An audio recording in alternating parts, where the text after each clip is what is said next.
Muchísimas gracias a Actores de Colombia por esta invitación y a todos ustedes por estar aquí y a los que están a través de las redes.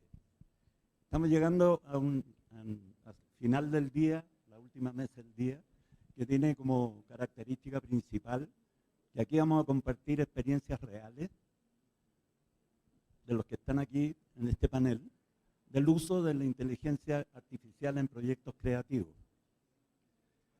Yo personalmente, que soy creador y he vivido en la industria audiovisual, he convivido con el uso de la inteligencia artificial, incluso mucho antes que nosotros supiéramos que estaba ahí. Este es un trabajo que depende del uso de la tecnología y cada vez más el desarrollo de la misma tecnología fue reemplazando o mejorando nuestra performance. Hoy día ha asomado una versión de esta tecnología que aparece como una amenaza. Yo prefiero verla, porque soy positivo, porque soy director y soy creador, como la oportunidad que brinda. Creo que hay que saberla usar. Hay muchos ejemplos de ese uso que quizás ustedes ni siquiera notan, pero que han sido fundamentales para el desarrollo de la industria. Desde esa mirada, lo que vamos a compartir hoy día es con estos ilustres invitados, mucha gente joven, cosa que me gusta mucho a mí. Los voy a presentar primero.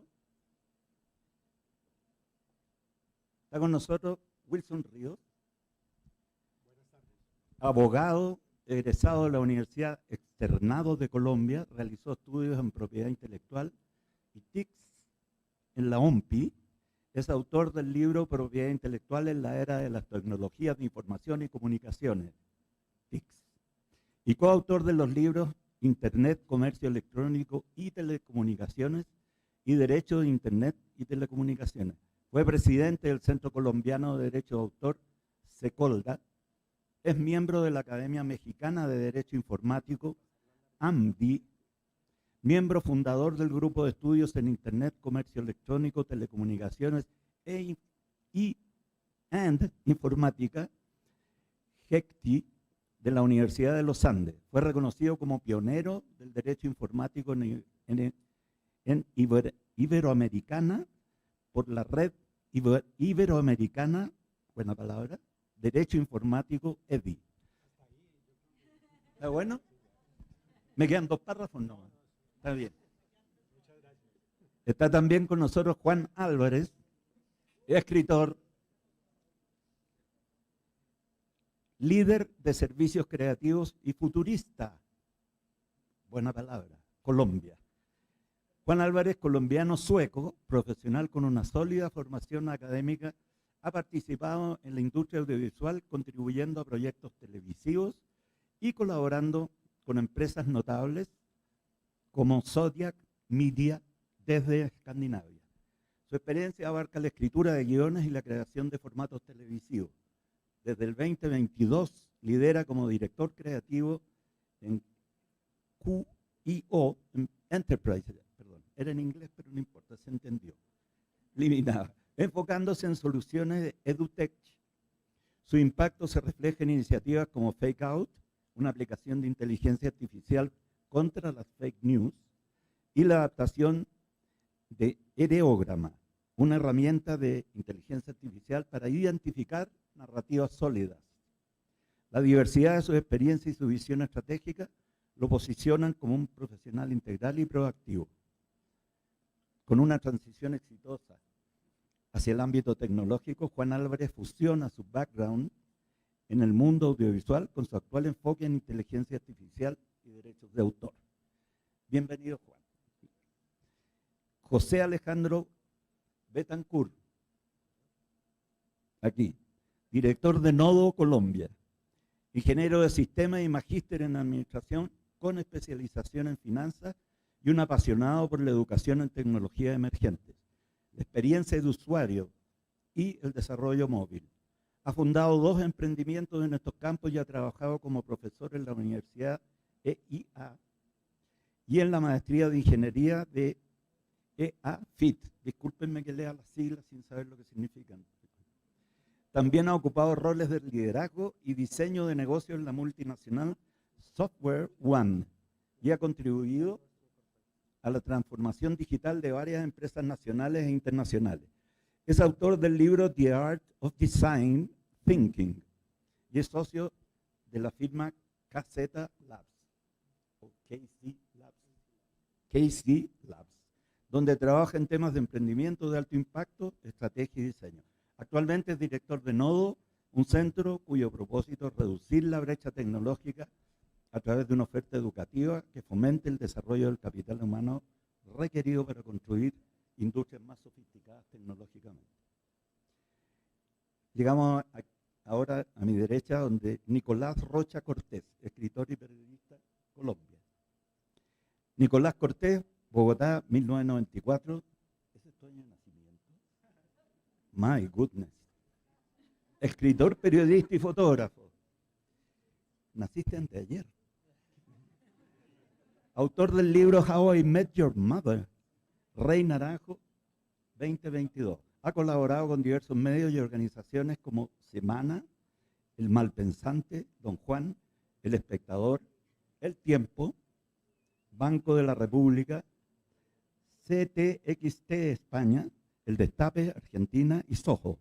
En este último escribió la crónica Mi abuelo y la marihuana, ganadora del Premio Nacional de Periodismo Simón Bolívar en 2019.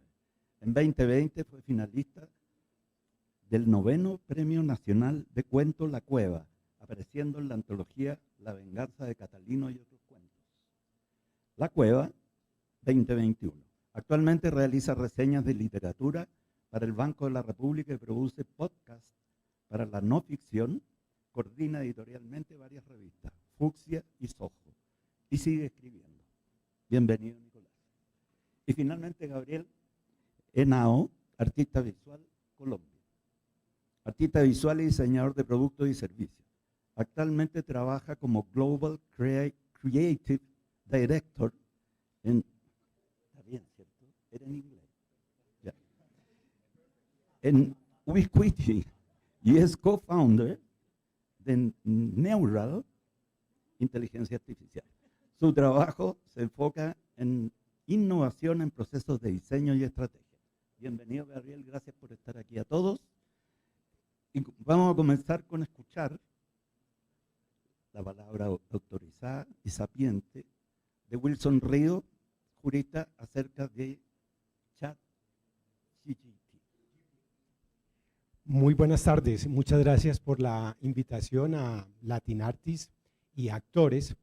Y pues yo no sé si los organizadores se equivocaron y me involucraron en este panel, porque como ustedes notarán soy el único tipo aburrido de traje y corbata, pero les prometo que no voy a ser tan aburrido.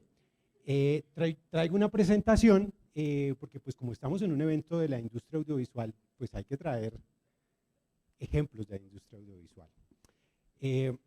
Seguramente con mis panelistas vamos a tratar de interactuar con ustedes para mostrarles un poco. Sigamos.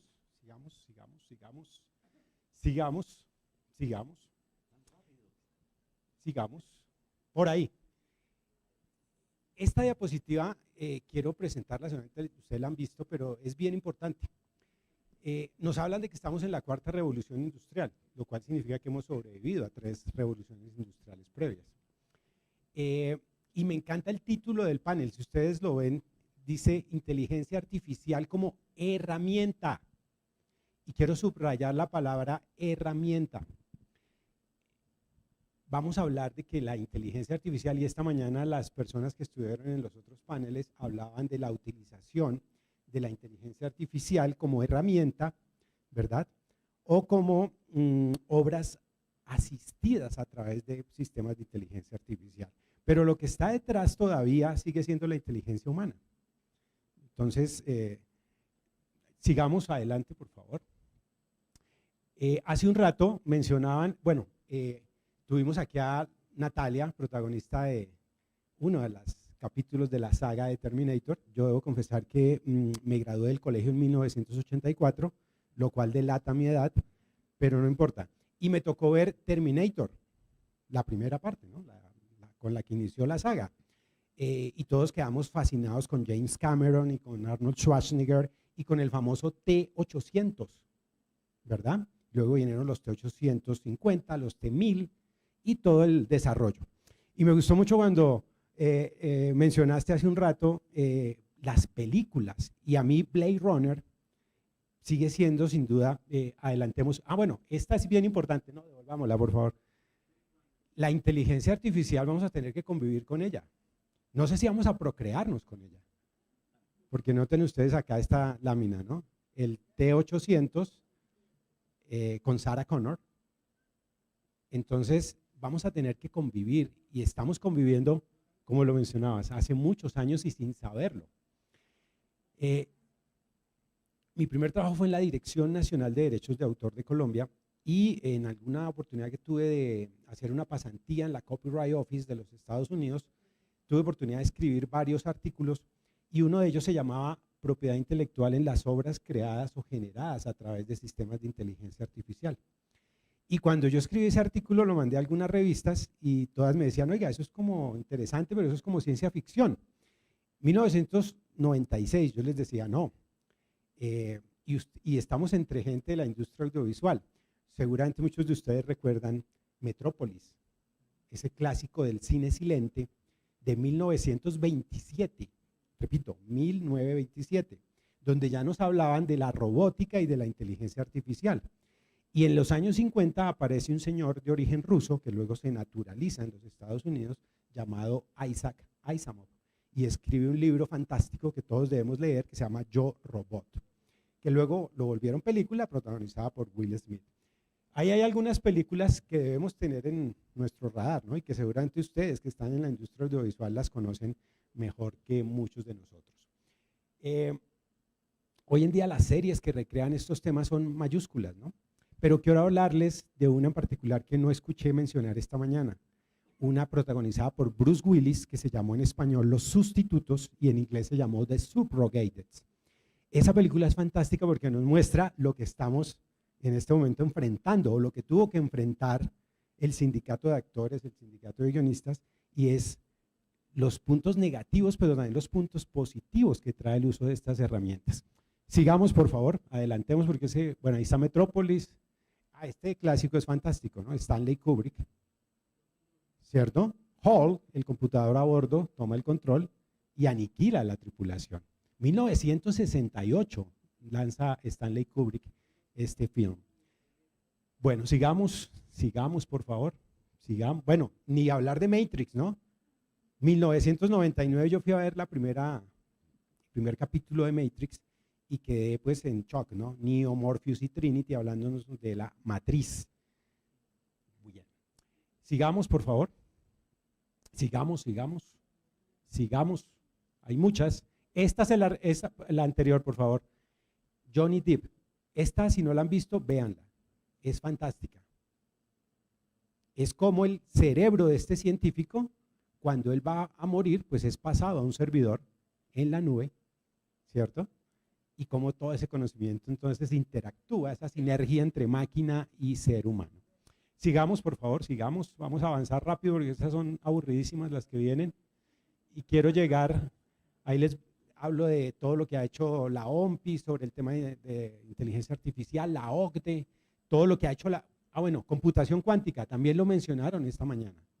Es bien importante. Yo empecé estudiando Derecho e Ingeniería de Sistemas. Yo estudiaba Ingeniería de Sistemas en la Universidad de los Andes y Derecho en el externado. No estudié Derecho en los Andes porque yo empecé en 1985 a estudiar Derecho, y fue el año en que asesinaron lamentablemente a todos los magistrados de la Corte Suprema de Justicia, un grupo guerrillero. Entonces, pues, como vi que todos los magistrados eran del externado, yo dije, pues el externado debe ser bueno. Entonces me fui a estudiar al externado, Derecho y Sistemas a los Andes. Y cuando yo aprendí a programar, lo primero que aprendí a programar fue un sistema que se llamaba Karel el Robot, un preludio a Pascal, ¿cierto? Y aprendimos a programar en Fortran, Algol, COBOL, Lotus, y veíamos cómo pues los códigos fuente eran binarios.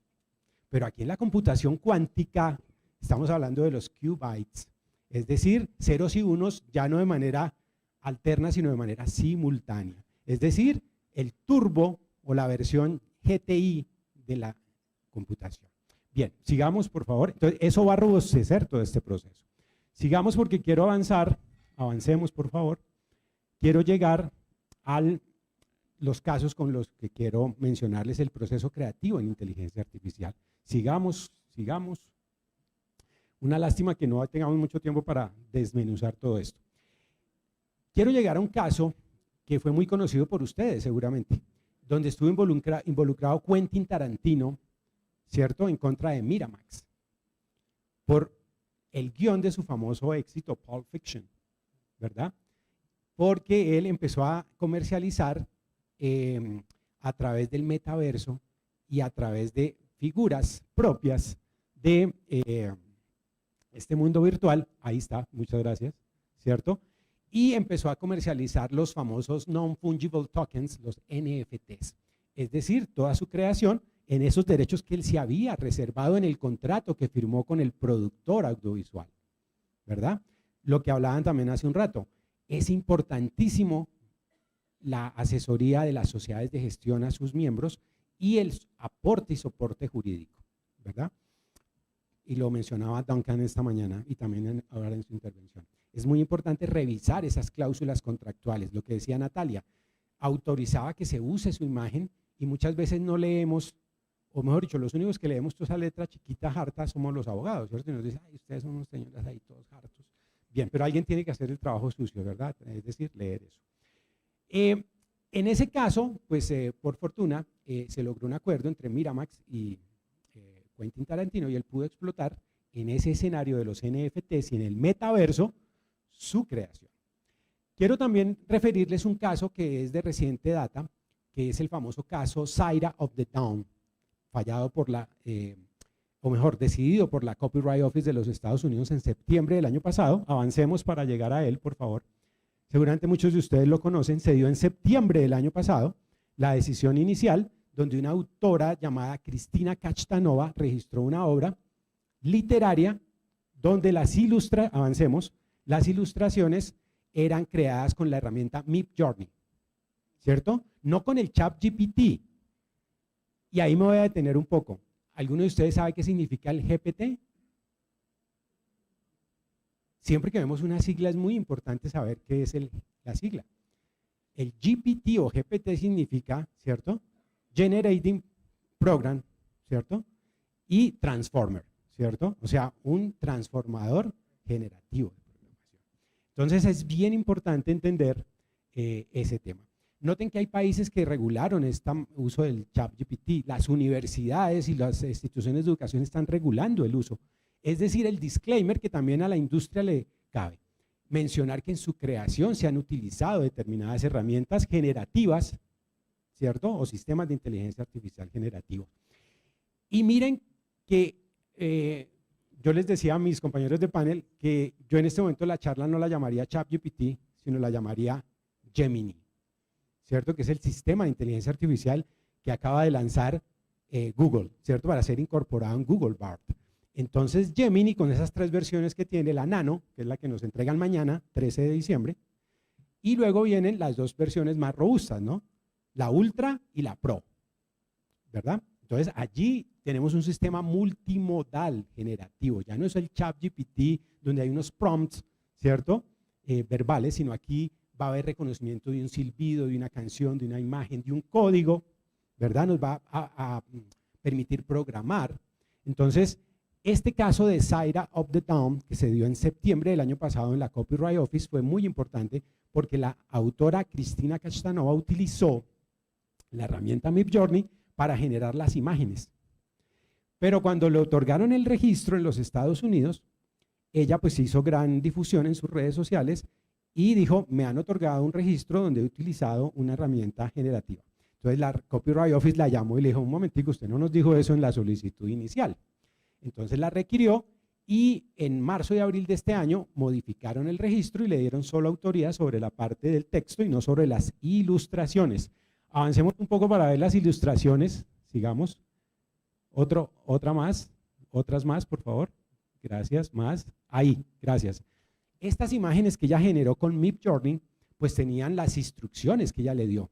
Pero la Copyright Office dijo que ese uso había sido aleatorio, es decir, que el resultado había sido dado por Midjourney de manera, o la palabra que utiliza en el registro modificado es random, es decir, de manera aleatoria, y los que sabemos programar sabemos que muchas veces hay rutinas y hay resultados que salen del control del programador.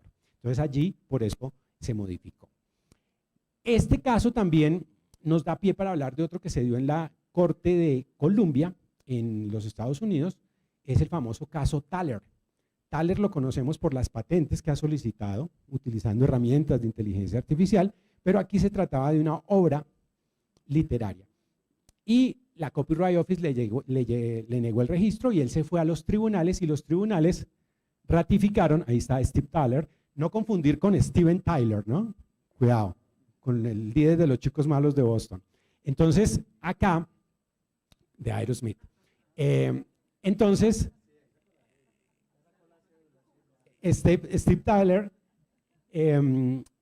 demanda ante la Corte y la Corte ratifica y dice, no señor, solo los seres humanos pueden tener la calidad de autores, ¿verdad? Y llegamos, y voy a terminar con un caso que se dio en Chile la semana pasada, lo discutimos con el director de la Oficina de Derechos de Autor de Chile, con nuestro buen amigo Claudio Patricio Osa, y es el famoso caso de Nicolás leyendo entre nubes. Sigamos, por favor, sigamos, ahí está. La oficina chilena le otorgó un registro al autor, a Nicolás. Sigamos, la siguiente, creo que aparece ya Nicolás en la siguiente, más adelante, ahí está Nicolás. Nico leyendo con nubes, es la solicitud que él hace.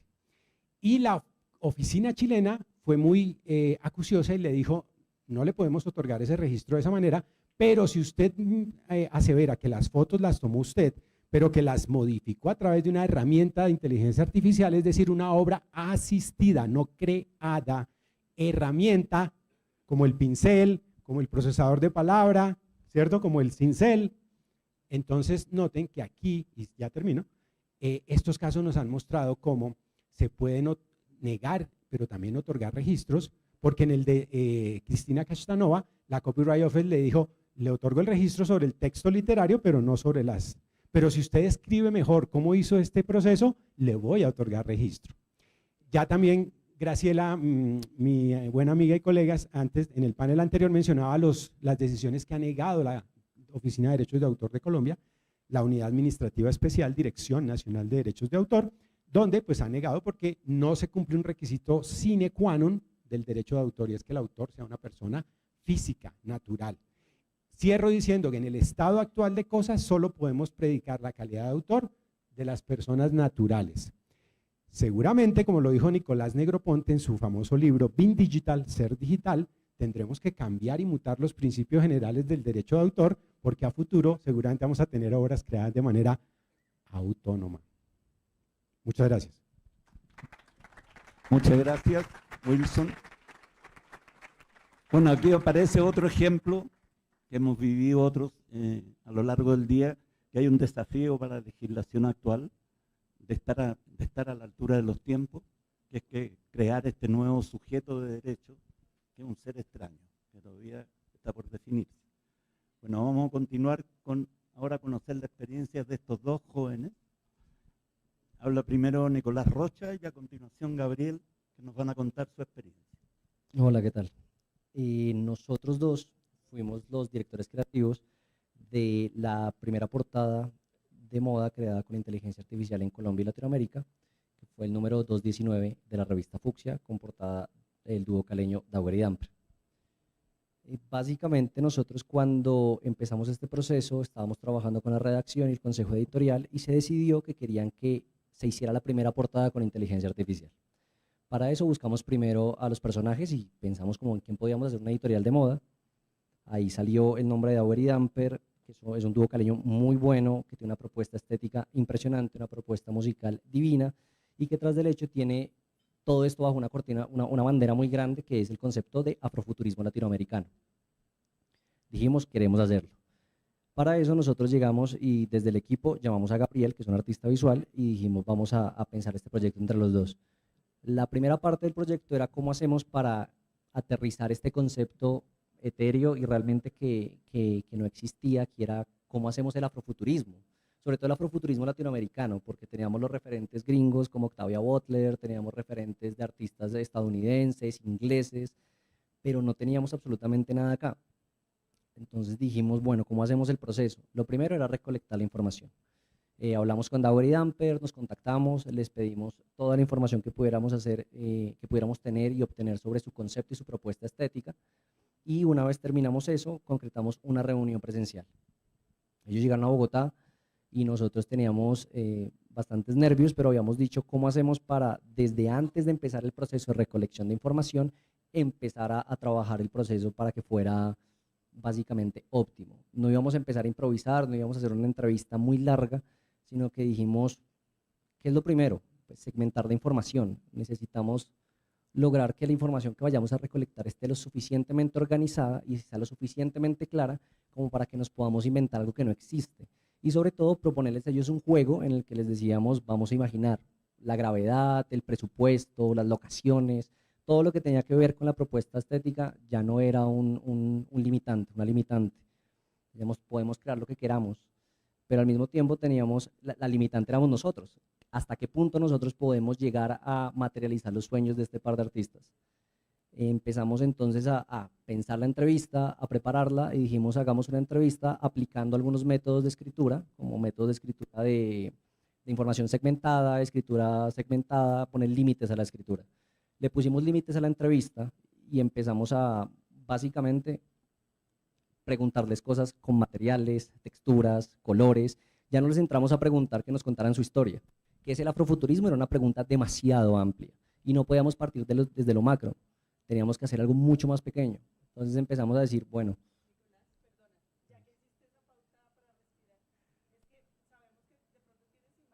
Sí,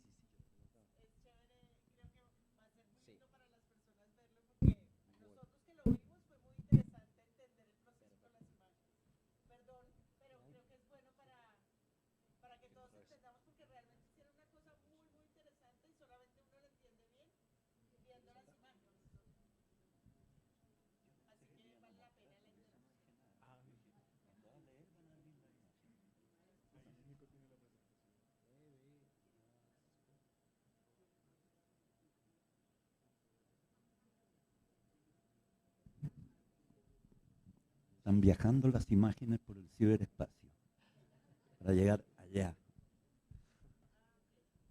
Y que pueden ser pues. No, me están pidiendo la transmisión por streaming. Para las personas que nos están viendo por streaming, Nicolás nos está enviando las imágenes de ese proceso para que todos tengamos como mayor claridad sobre lo que nos están contando, porque realmente es súper, súper interesante cuando ven las imágenes. Nosotros con Santiago tuvimos la fortuna de escucharlo en un congreso y por eso nos interesó tanto que estuvieran hoy aquí. Así que ya están montando las imágenes para que podamos ver, digamos, la ilustración de lo que nos está contando.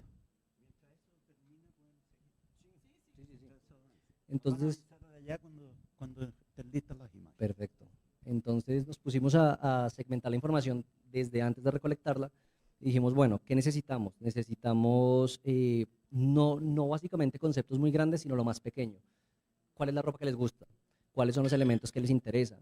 No, nos gusta mucho el barrio, nos interesa demasiado el concepto del barrio, de la colectividad. Ellos crecieron en el distrito de Agua Blanca, entonces era como la colectividad, el sancocho, la calle, las canchas de fútbol, los postes, todo eran elementos que eran necesarios para ellos. Pero no podíamos meterlo todo porque entonces se nos volvía pues, una mezcolanza terrible y no nos iba a salir nada. Entonces dijimos, bueno, ¿el barrio por qué? No, resúmanos el barrio en tres palabras. No, colectividad, amistad, familia. Ok, vamos poniéndolo así. Es decir, segmentemos y busquemos la información en su mínima expresión. No le pedimos a ellos que nos dieran conceptos muy elaborados, muy largos, tipo entrevista básica, sino no, díganos qué es lo que les gusta. No nos gusta mucho el cabello, qué otro elemento necesitan para el afrofuturismo, la ropa, pero ¿cuál tipo de ropa? No era cualquier ropa, entonces no, era la camisa del tío. Ok, pero ¿cuál es la camisa del tío? No, una camisa, rayas, una camisa, una franela de tal manera, ok. ¿Y el cabello cómo? No, el cabello trenzado, pero ¿trenzado de qué manera? Perfecto, el barrio, pero ¿el barrio cómo? Y empezamos a básicamente preguntarle a Dauber y a Damper y a construir referentes. Duramos como unas 6, 7 horas hablando con ellos directamente, mostrando referentes, cuáles son los de ustedes, cuáles son los nuestros, qué cogemos de esta gente de Inglaterra, qué cogemos de esta propuesta gringa, qué cogemos de esta otra cosa, qué olores les interesa. No, es que nos interesa mucho el olor del sancocho. ¿Ok? ¿Por qué? Porque nos recuerda mucho a la pandemia, nos recuerda mucho a la colectividad, cómo nos apoyamos entre nosotros. Entonces, listo, empezamos a básicamente preguntarles que cuál era todo este concepto del afrofuturismo y empezamos a alimentarnos nosotros mismos con toda la semana de la moda masculina de este año. Entonces, pasarela que salía, pasarela que veíamos, colección que salía, colección que veíamos. Empezamos a irnos hacia atrás. Entonces, ¿quiénes son sus referentes culturales? No, nos encanta Dennis Rodman. Listo, entonces vámonos a los 90 y empecemos a mirar cómo era la propuesta estética de esta gente y por qué estaba rompiendo y en qué se parece a las de ellos. A medida que empezamos a recolectar la información, nos empezamos a dar cuenta de cuáles eran los puntos ciegos o cuáles eran los puntos que realmente estaban muy bien armados del discurso y terminamos teniendo 4 o 5 horas de grabaciones, partidas, hablando sobre su madre, hablando sobre el proceso del álbum, hablando sobre todo lo que les interesaba. Ahí fue donde empezamos a decir, bueno, el afrofuturismo no existe, pero tenemos que empezar a jugar para crearlo. Entonces, ¿cómo empezamos a jugar? Ahí fue donde entró Gabriel y cogimos toda esa información y la segmentamos. Listo, súper. Bueno, hola, mucho gusto, Gabriel. Básicamente hay algo como que, primero, mientras Nico habla, me parece una cosa muy loca porque es que esto no pasó hace 3 o 4 meses y yo siento que hubiera sido la prehistoria del trabajo con inteligencia artificial. O sea, lo que hicimos en este momento, estoy seguro que hoy se puede hacer de maneras más óptimas, mejores, más rápidas, más bonitas, más eficientes, más claras, incluso lo puedo animar. No fue este año, es que fue hace 3 o 4, sí, hace nada. Por eso es que cuando él habla yo digo, pucha, es que esto mi cabeza suena como hace 5 años y pasó hace 4 meses, esto va demasiado rápido. Y básicamente un poco para que me entiendan, yo creo que yo traté de resumir esto como en una charla que tengo y es 3 puntos que permite, a mi juicio, como herramienta creativa, la inteligencia artificial. El primero es de visualización. Y hablo pues ahí desde mi experiencia como artista o como estratega de marca, y es regularmente nosotros en un proceso creativo regular cualquiera partimos de la materialidad. Partimos de lo que existe, de lo que tenemos, de lo que es posible acceder de alguna manera, y el ejemplo que siempre le pongo a la gente es como, imagínese que usted quisiera aparecer con un vestido de esmeraldas. Muy lindo, muy bello, pero no tenemos la capacidad económica, física de hacer eso y ojalá no consigamos nunca tantas esmeraldas porque qué peligro. Pero el tema es, en este momento estamos en la capacidad de visualización que si antes necesitaba de otro tipo de metáforas u otro tipo de formas de generar símiles, la inteligencia artificial ayuda a visualizar. Y ayuda a visualizar conceptos de una manera eficiente, rápida, sobre todo rápida e iterable. Y ahí es donde uno pasa al segundo concepto. Si el primero es de visualización, el segundo es de hibridación. Lo que es muy interesante es que cuando uno tiene diferentes conceptos segmentados, que cada uno por sí mismo podría hacer el desarrollo de una marca, de una identidad visual, de una campaña, de básicamente cualquier tipo de creación, cuando tienes conceptos, hibridar previamente era muy complicado.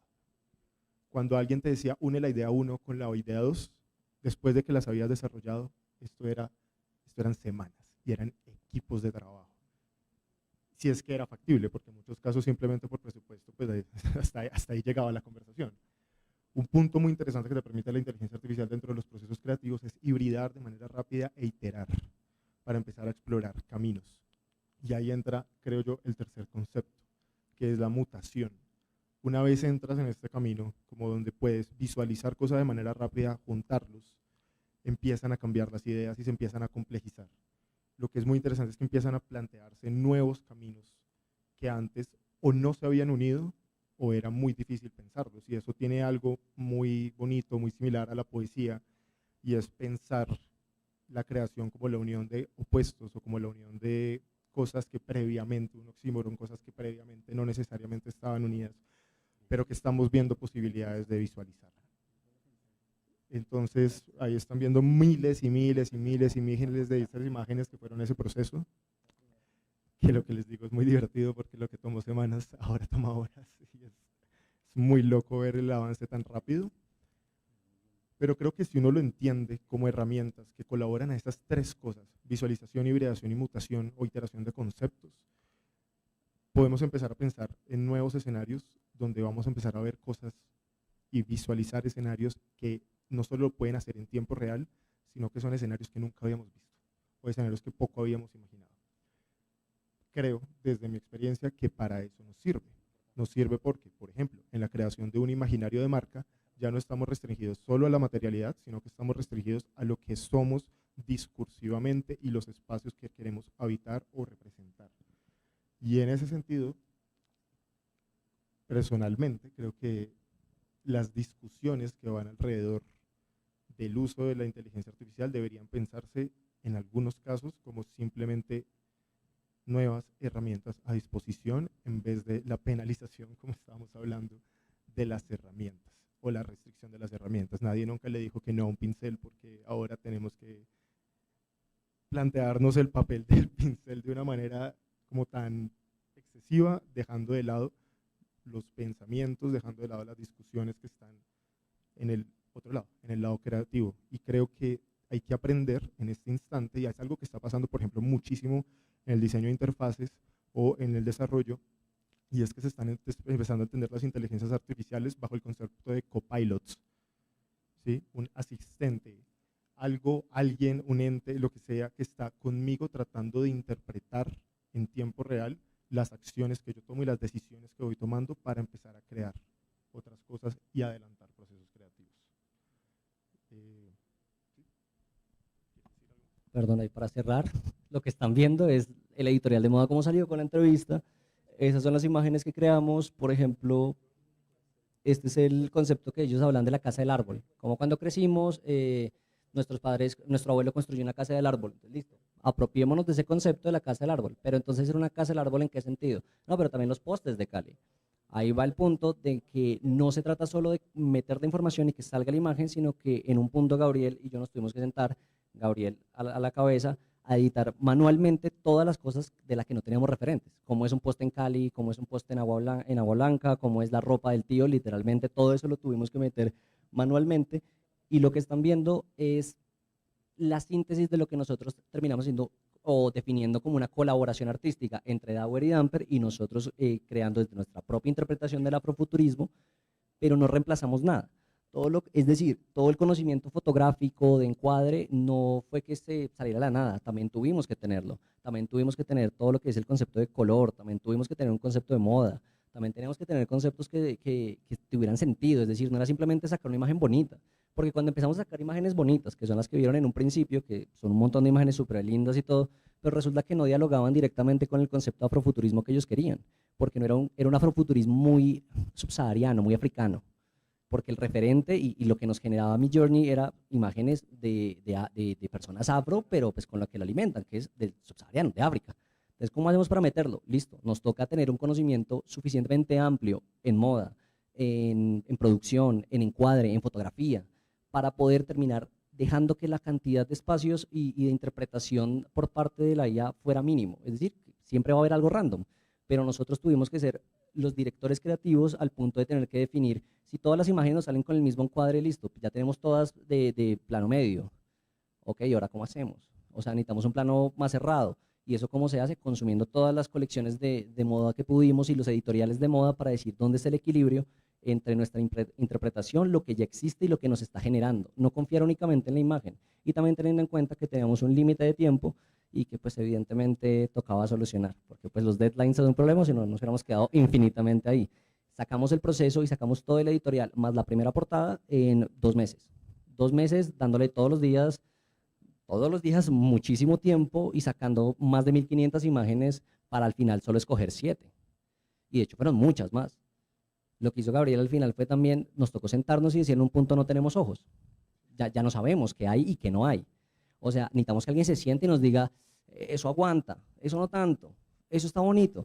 Con Dauer y Damper igual, no nos gusta esto. Yo quería que el editorial de moda tuviera un caballo, pero el caballo no dialogaba con su discurso. Era como, bueno, teníamos 100 imágenes de caballos, 100 imágenes que se fueron. Entonces, la conclusión que nosotros hicimos de todo este proceso fue que más allá de que se reemplazaran cosas, era que simplemente se redireccionaba y se ponía. La dirección creativa todavía se necesita. Se necesita muy buena dirección creativa realmente para que las cosas salgan bien, porque en el momento en el que nosotros nos sentíamos perdidos, nosotros dos, todo el editorial se sentía perdido.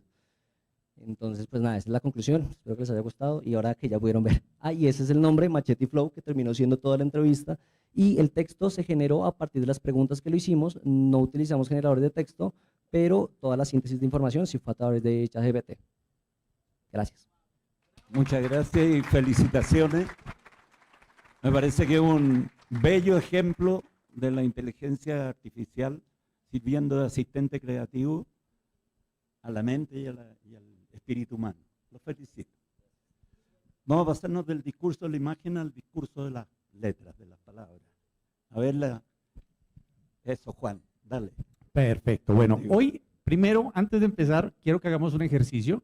Por favor, pónganse de pie y quítense el traje de actores o de escritores.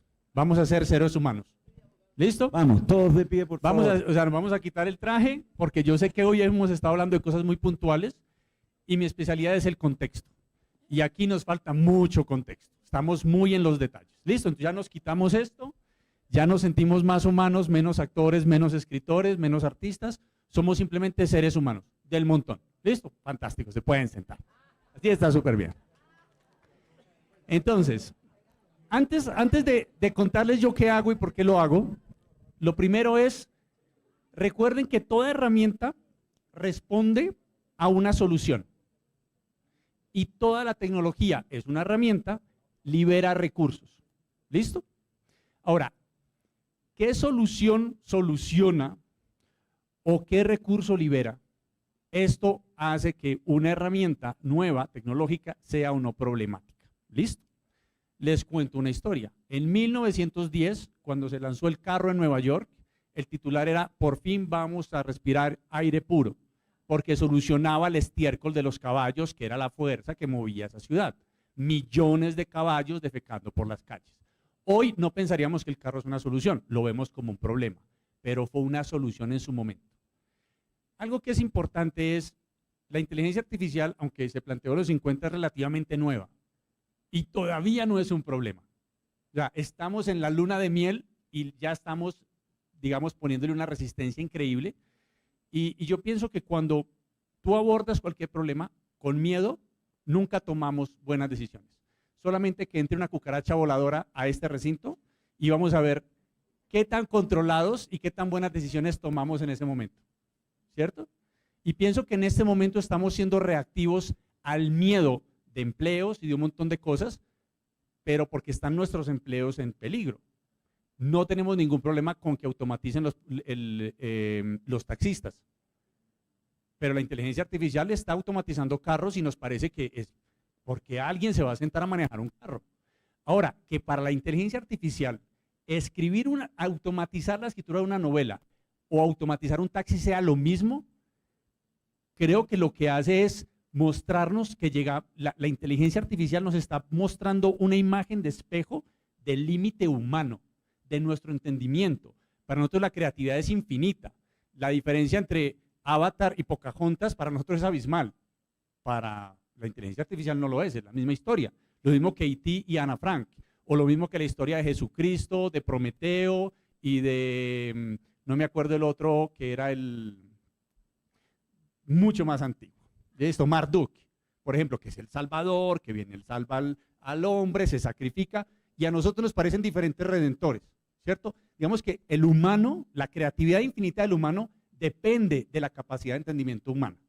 Y cuando nos encontramos con la primera inteligencia no humana, lo primero que nos muestra es esa secuencia de patrones que para ustedes es sagrada, para mí es exactamente lo mismo que ustedes hacen a todos los niveles. Y lo puedo automatizar así, bajo su comando. También estoy de acuerdo en esta parte. Ahora, me parece muy divertido que el continente más mestizo del mundo, cuando el mestizaje puso en peligro, digamos, el pensamiento ario, el pensamiento africano, el pensamiento de todo el mundo, seamos los que demostramos más miedo al mestizaje tecnológico, donde la creatividad y la tecnología están creando un mestizaje y nosotros somos los primeros en reaccionar de esta manera, como si el mestizaje fuera mal. Digamos que esa es una primera reflexión, simplemente como para sacarlos, esto es un contexto más grande. Entonces, ¿quién soy yo? ¿Quién es Juan Álvarez? Yo diría que soy un emprendedor serial. Entonces, he emprendido desde el arte, desde la dirección, la producción, como escritor, como marketero digital, he trabajado creando contenido político, he hecho absolutamente de todo y también he incursionado con la tecnología. La primera invitación que me hicieron de una persona que admiro mucho y quiero mucho a trabajar como futurista, que yo en ese momento no sabía qué era, el título me lo pusieron, fue una inteligencia artificial que planteaba mejorar el patrullaje de la policía. Ahora, uno diría, ¿la policía estaría matada con que le ayudemos a la seguridad? Y la ciudadanía también. El asunto que es incluso en nombre del buen nombre de la seguridad, ese proyecto se cayó porque teníamos que tener las cifras reales de lo que pasaba en una ciudad y al político de turno no le convenía. Entonces, ese proyecto se murió. Eso fue 2018, ustedes podrán por mi acento deducir qué alcalde pudo haber sido. 2018. 2019, esa misma plataforma la transformamos porque el sector salud sacó una licitación o una invitación para que las industrias 4.0 entraran en el sector salud para dinamizarlo y propusimos una inteligencia artificial que empezara a monitorear las epidemias que tuvieran que ver con Zika, con dengue, obviamente. En diciembre de 2019, lo que nos llega a nosotros es, no, las epidemias no son relevantes en el mundo salud. 4 meses después cerraron a Colombia por una pandemia. Entonces miren que estamos hablando de que pareciera que la inteligencia artificial lo tiene súper fácil y no.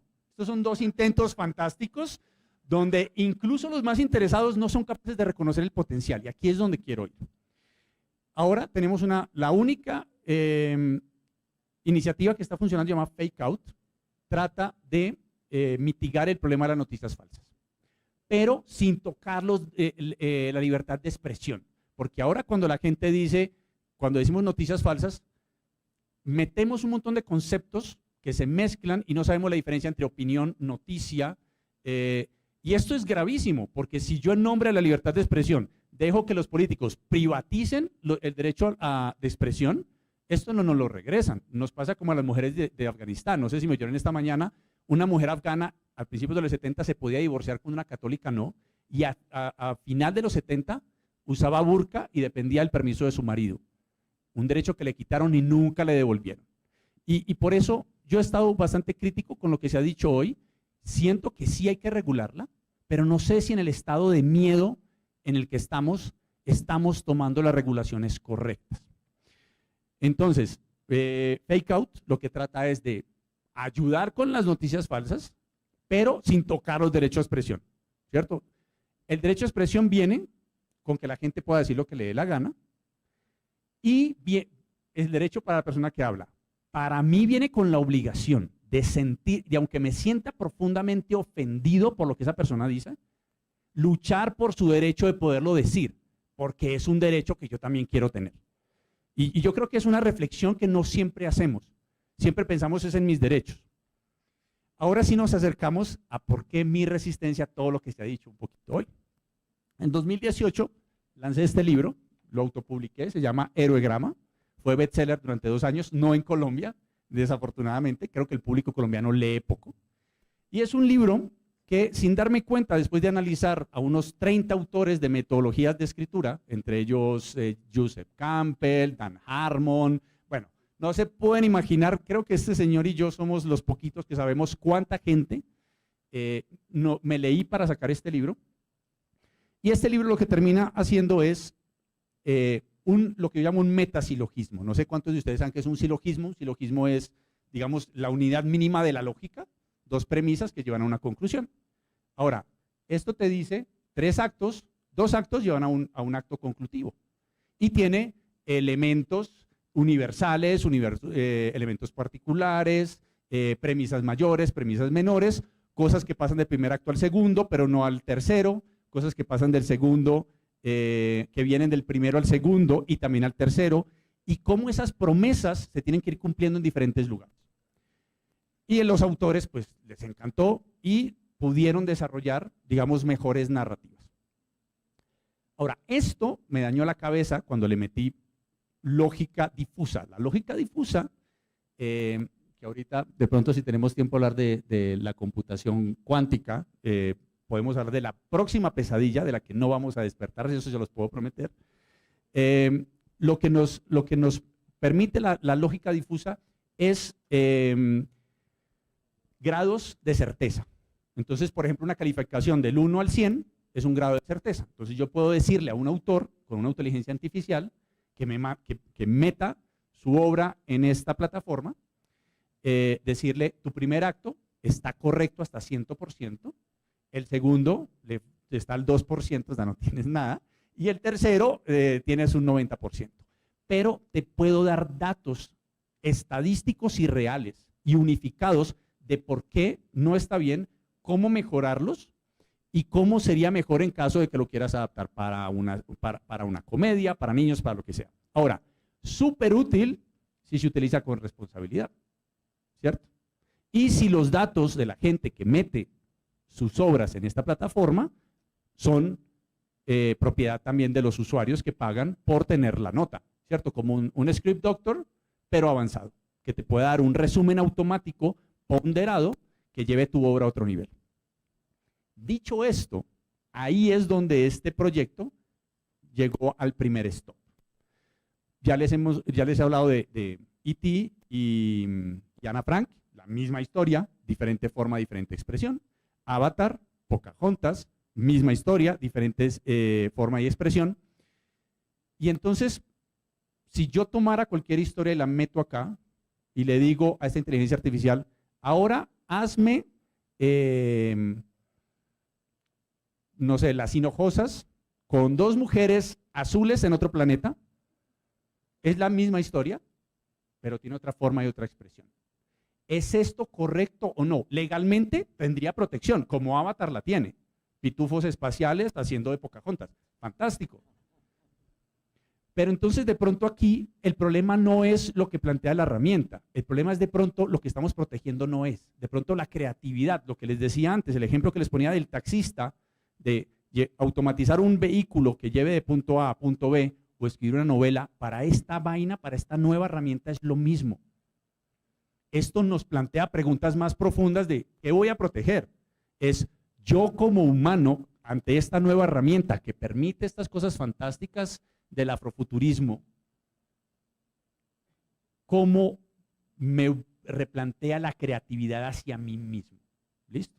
Ahora, digamos que le decimos a la inteligencia artificial que yo debo pagarle a cada autor que consulté y del que me aprendí y que estudié la autoría de este libro.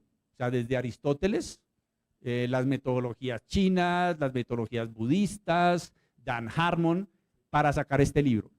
Este libro sería inviable para mí. ¿Cierto? Entonces, digamos que el crimen de la inteligencia artificial es que no es humana, aunque no tenga conciencia, digamos, es una herramienta. Y en el momento en que se vuelve muy cara, solo las grandes corporaciones tienen acceso a ella y nosotros como creadores no. Esto es un problema que yo veo gigante. Ahora, vamos a mi última iniciativa, que es un EduTech, que yo llamo el lector universal. Entonces, el problema más grande, como les decía antes, toda herramienta es producto de una solución o un problema que necesita solución. El problema más grande que yo como profesor vislumbro en la universidad, en primaria, a todos los niveles donde he dado clase, es la gente no sabe leer. Porque en tercer grado pasa algo fantástico. La meta es aprender a leer para después aprender leyendo. Entonces, si no aprendiste a leer, no seguiste aprendiendo desde chiquito. Y generalmente nos dicen, no, estamos súper mal, a las próximas generaciones hay que enseñarle otras. ¿Y las que están presentes qué? La gente que está tomando las decisiones, que no sabe leer, que están actuando como gatekeepers, que son el político que mata una cosa, el sistema de salud que no es capaz de reconocer algo increíble. Esta gente tampoco obviamente no sabe leer, necesitan aprender a leer. Entonces proponemos uno que se llama el lector universal, que es la gente compra un libro, lo lee con nuestro lector y sin importar el idioma, te lo va a traducir a tu lenguaje natal, sin importar en qué idioma lo compres.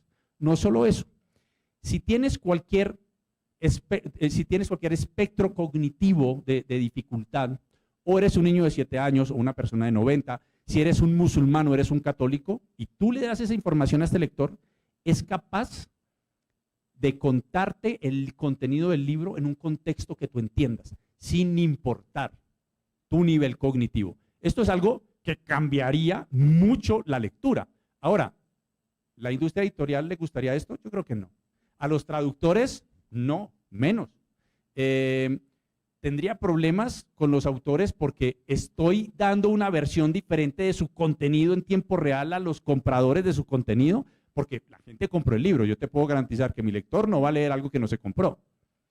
Pero miren la cantidad de restricciones que tiene algo que podría cambiar la educación a nivel mundial. Y esto tiene que ver con restricciones que se hicieron sin pensar, simplemente protegiendo algo desde el miedo, no pensando pensando desde soy artista o soy taxista o soy el hombre del correo, no desde soy un ser humano que tiene un contexto más amplio que solamente la papita que tengo que comer, que es importante, no me malinterpreten. Soy artista, mi esposa es cantante, mi cuñado es actor, mi mejor amigo es escritor. O sea, joder, esto tiene muchas otras cosas. Cada vez que yo intento proteger solo mi rancho, estoy dejando el rancho de la persona del lado desprotegido. Y no sé si ustedes han visto a los espartanos, que generalmente dicen, mi escudo protege al de al lado para yo poder atacar y el del lado me protege a mí. Y yo creo que es algo que no estamos reflexionando en foros como este, no solamente acá, sino en otros gremios. Creo que esto es un asunto mucho más grande. Creo que uno de los grandes problemas que no se ha hablado, uno es los datos. Me parece que los datos deberían hacer parte, o sea, los datos que produce cualquier obra deberían ser también parte de la remuneración del autor. Porque con los datos puedes mejorar tu servicio, tu producto, tu actuación, tu nueva película. Y de esto, a pesar de que todo el mundo nos dice que los datos es el centro, nadie nos habló de los derechos a los datos que yo produzco. Me parece que es una discusión que debería darse a muchos niveles.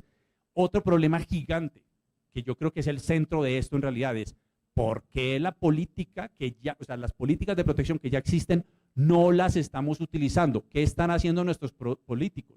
Están más concentrados en pelear por cosas de forma y no de esencia, ¿cierto? Donde estamos peleando de si usted es de derecha, usted es de izquierda, y en realidad los derechos nuestros, que no tienen que ver ni con la derecha ni con la izquierda, están totalmente vulnerados. Entonces, hay una figura que se llama gatekeepers, que no sé cómo se llama en español, los guardianes de las puertas, los porteros de pronto, y aquí se nombraron varios agentes de patentes, jueces, abogados, gente que en realidad está en el medio de que las cosas sucedan o que las cosas se puedan aplicar y por ignorancia o por negligencia o por miedo no las están haciendo. Creo que esa es otra discusión que tenemos que hacer y sobre todo no nos podemos convertir en gatekeepers. En el momento en que nosotros nos convertimos en gatekeepers de nuevas herramientas y nuevos derechos que podemos adquirir, pues es algo que yo creo que es bastante problemático. Y ya para terminar, yo diría que una de las cosas más importantes es,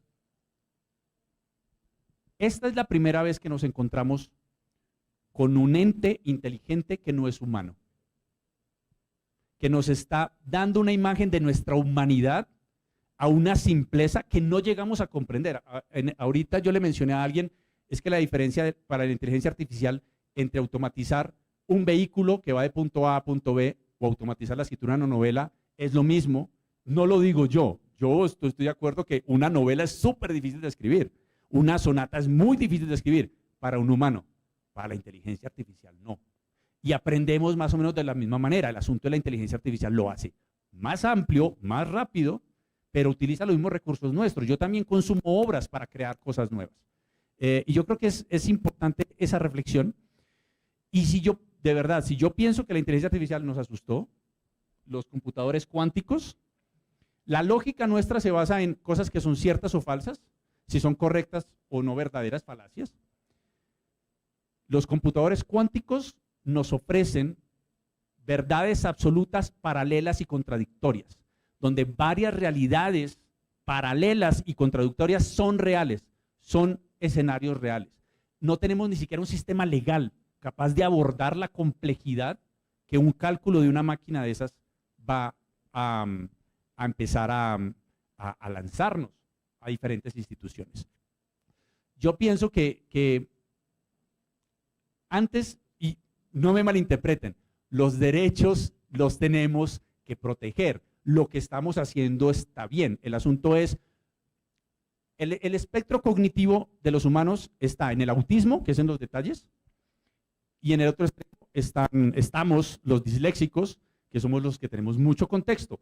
En el medio está la mayoría de la gente, se cree, y para la gente del medio es difícil concentrarse en los detalles o concentrarse en el contexto. La inteligencia artificial hace esto completamente. Y yo creo que es hora de que nos sentemos todos a tener una discusión más amplia, llena de contexto, y después del contexto entrar en los detalles, en vez de empezar por los detalles sin ver el contexto. Ok, José, muchas gracias. Y finalmente, conozcamos la experiencia de Nicolás. José, pero ser el último es lo más aburrido. Yo le digo a mis estudiantes que uno nunca debe ser el primero porque se le olvida de qué hablaron. O sea, eso Will pasa. Y ser el último también porque estamos todos cansados. Pero haciendo resumen de todo lo que vimos hoy, hay un solo punto en todos los momentos en los que hemos hablado. O sea, realmente esto es una herramienta que hay que utilizarla. Nico, ¿cuánto hubiera tomado en términos de antes de utilizar esto una sesión fotográfica? 1500 fotos con ideas completamente diferentes en tiempo. 2 meses. Los 2 meses, o sea, los 2 meses, pero Solo sacar para- las fotos, Ah, no. solo sacar las fotos. Solo sacar las fotos. El concepto, otros 3 meses. Otros 3 meses. El Entonces styling, otros 3. eso, y en costos. No. O sea, vuélela, No, se va. No, O sea, es imposible pagar para uno hacer estas cosas. Entonces, eso no podemos estar, porque lo repitieron muchas veces, todas las veces que estuvo Douglas aquí, que me encantó, aprendí mucho, les he dicho, aprendí montones, pero todas las veces él lo repitió. No, es que cuando usen la inteligencia artificial van a tener que pagar lo mismo porque no se puede abaratar. No, sí se puede abaratar. ¿Cuántos vinieron caminando hasta acá hoy? ¿Desde dónde? Media cuadra, esa es trampa. El resto, bicicleta, taxi, Uber, bus, lo que sea, usamos tecnología. O sea, la tecnología llegó para quedarse. Yo diagramé una revista al principio de los 90, o sea, en la época que el joven estaban haciendo, literalmente, y cómo la hacíamos antes de que saliera Illustrator y Photoshop. Tocaba recortar, porque no era what you see is what you get, porque el computador no te diseñaba de esa manera. Uno tenía que recortar, tenía que hacer collage, y después le tomaban una foto, y la foto era lo que se imprimía, y se imprimía. Después llegó Illustrator, y era muy fácil, uno diagramaba lo que se veía. ¿Cuánto tiempo ahorramos? Montones. Es herramientas, necesitamos utilizar las herramientas para que nos aceleren los procesos. Yo entiendo ustedes sentados al otro lado, es que me va a reemplazar. Sí, vimos con lo que arrancamos hoy el tema de los doblajes, donde los que son actores de doblajes, pues sí, claro, entonces cambia y lo reemplazan en 3, 2, 1, porque literalmente yo le digo a mis estudiantes que a mí me manden una nota de voz donde yo dije algo, es imposible porque las clases quedan grabadas y con 18 minutos me duplican en cualquier herramienta, entonces perdón mi francés, que van a mandarme un audio que yo dije de algo, ¿por qué pasa? O sea, no hay cómo reemplazarlo. El joven aquí al lado mío reveló nuestra edad. Karel era un robot con el que uno aprendía a programar, pero Karel es el nombre puesto por un novelista ruso, que era Karel, era el novelista, y robot es la palabra que él se inventó. No, Asimov era otro después que se inventó las leyes de la computación, donde no te mata un robot, pero los robots nos vienen matando desde los 50, pero Karel es un novelista ruso que se inventó la palabra robot antes de que saliera Metrópolis, porque todo esto es ciencia ficción. ¿Qué es ciencia ficción? Yo poder utilizar, en Star Trek usaban un iPad hace muchos años y ya llegamos a ese ejercicio. Todos queremos tener un robot al lado, así sea Bender, el de Futurama, para tomar cerveza con él, o la que lava la casa, Robotina de los supersónicos. Todos queremos tener esa interacción. Ya lo tenemos en el bolsillo, es que podemos tener un asistente que yo puedo programar para que me utilice. Nosotros en la universidad lo primero que hicimos en enero de este año fue salir a decirle a todos los primíparos, hagan trampa. Es que ya salió ChatGPT, ¿cómo lo va a prohibir? Nosotros ya montamos una forma en la que podemos escribir blogs que no pasan por ningún control, no detecta que lo escribió un humano y genera contenido automatizado. Por uno decir es que queremos posicionar una palabra que en las páginas web usted no tiene credibilidad si no se posiciona. Entonces podemos escribir miles de artículos con un tópico específico donde a través de varias, no solamente utilizando ChatGPT, sino otras tantas, él hace un proceso donde hasta hoy en día genera imágenes. Las primeras veces que lo hicimos por allá en abril, las fotos eran horribles. Hoy en día eso sale espectacular, súper realista y con lo demás, pero pasa. ¿Qué va a pasar? ¿Cómo cambia? A mí me encanta también poner en mis presentaciones chistes. Digo, muchas veces hoy en día ya ve uno a la gente que dice, de estos bullets hazme un email, y al otro lado es yo no voy a leer todo ese pinche email, vuélvalo unos bullets, que hubiera sido más fácil si yo realmente lo hago de esa forma. ¿Cuál es el único problema con este tipo de cosas? Todos quisiéramos tener autos autónomos y demás, porque en Colombia, por ejemplo, es uno de los países donde es horrible manejar, porque las motos creen que hay un carril entre los dos carriles oficiales y cuando no encuentran hueco en ese carril se van por otro. Entonces, si todo eso fuera automatizado, pues no tendríamos problemas y demás. Pero si automatizamos, ya se está empezando a ver en Estados Unidos reducciones de donadores de órganos. ¿Por qué? Porque es que los donadores de órganos son personas que se accidentan en cosas de tránsito. Es el 60% de las donaciones de órganos. Entonces, si eso deja de pasar, entonces, ¿qué va a pasar con nosotros? Entonces, vamos a tener que duplicar órganos, que es el tema de salir a generar otras actividades, que es parte de lo que nosotros tenemos que entender. Entonces, yo entiendo su posición, desde el otro lado me van a reemplazar. Claro, claramente, yo escribí un libro en estos días porque necesitábamos hacer una actividad, lo escribí en 2 fines de semana con mi amigo el ChatGPT. Cada vez que se cansaba volvíamos a empezar y volvíamos y le explicaba qué era lo que me estaba ayudando. Al final quedó un libro bacano. Cuando mi esposa me lo leyó me dijo, te repetiste varias veces. Yo dije, pero fue problema mío, no de él. O sea, yo asumí toda la responsabilidad porque fue culpa mía, pero eso es lo que nosotros necesitamos hacer, porque hay que entender que estamos viviendo un ejercicio de cambiar. O sea, es un cambio. Lo que pasa es que ustedes están en el momento en el que pasamos del teatro a que se grabara y se viera en televisión. Les pagaban por cada obra que hacen, pero ya quedó grabada, o las radionovelas. La radionovela era en vivo y en directo, y la televisión al principio era en vivo y en directo, después se grabó. Entonces, ¿qué pasa con los derechos? ¿Y qué pasa con, no es que firmamos los contratos donde yo ya cedí mi imagen? ¿Cuántos de los que son usuarios de Threads leyeron los términos y condiciones de Instagram cuando lanzó el competidor de Twitter? Casi nadie. Y todo el mundo después dijo, pucha, no lo puedo borrar, porque cuando lo borro la cuenta de Instagram. Porque nadie lee ese tipo de cosas. O sea, los abogados tal vez, pero la mayoría de gente no lee qué estamos usando. Porque usted leyera en qué consiste utilizar un Android en su bolsillo, no usaría un Android ni por, pero es lo que usan la mayoría de personas. Porque estamos ahí, es la herramienta en la que estamos. Entonces, necesitamos entender, hay un shift, hay un cambio, tenemos que entender ese cambio. El problema es que nos cogió por sorpresa. O sea, la inteligencia artificial de 1950, que fue la que Turing sacó su ejercicio, no tenía la capacidad de cómputo que tenemos hoy en día. Es que el celular que nosotros tenemos en el bolsillo es mucho, mucho de largo, casi alrededor de mil millones de veces más potente que el computador con que fueron a la luna. El bolsillo, lo que tenemos en el bolsillo, y eso se debe a los chips que tenemos ahí. O sea, esta cosa es capaz de hacerlo. A mí no me gusta Gemini porque todo lo que mostraron es fake.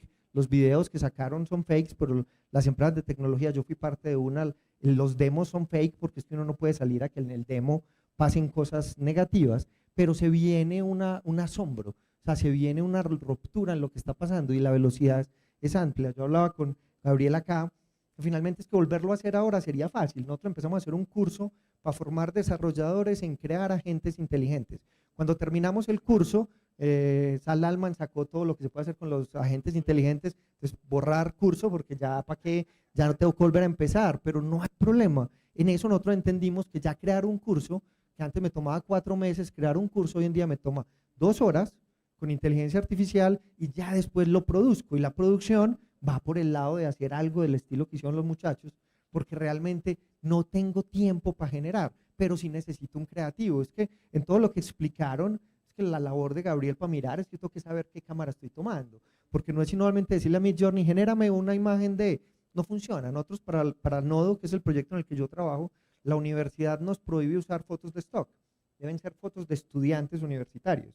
Entonces nosotros alimentamos la inteligencia artificial con fotos de estudiantes universitarios y después ya todas las que generábamos, al final la rectora nos dijo, oiga, pero si iban a sacar fotos generadas por inteligencia artificial, ¿por qué no las mejoraron? Y yo, pues, la política decía tenía que parecer estudiantes universitarios, pero al final generamos muchas más fotos que lo que valdría una suscripción a una plataforma de stock foto. pero el fotógrafo que estuvo detrás generando la creatividad empezó a decirnos que yo quiero con un lente tal, con un ejercicio de luz. Entonces potencia uno, es el ejercicio creativo y uno lo empieza a ver. Yo la semana pasada teníamos un curso con Alejandro Arango, el que era de Movies hasta hace poquito y que estuvo en RCN Cine y demás, donde estábamos mirando unos trailers que él está haciendo, y cuando uno llega y mira todo lo que genera ese trailer, son pocos, o sea, armado por una sola persona en minutos para mirar un concepto. Entonces necesitamos entender hacia dónde vamos, es el uso, es una herramienta, hay que potenciar la herramienta, mirar hasta dónde podemos llegar.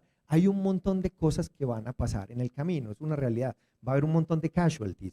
Hubo una gente que, o sea, hoy en día ninguno de ustedes compra hielo que viene desde los nevados, o sea, esa industria fracasó, desapareció, emigraron, eso no se necesita, cambió el ejercicio de hacer. El canal de Panamá no lo hicieron personas haciendo palas, porque uno tenía que contratar gente que hiciera palas, no, pasaron a máquinas de vapor que hacen y hacen la excavación, eso es lo que estamos. O sea, tenemos que entender en qué negocio estamos, cómo voy a potenciar y cómo utilizo la inteligencia artificial en mi beneficio. Yo le decía a David ahora que una de las cosas que ustedes, los que son actores, que pueden utilizar es crear su propio clon digital.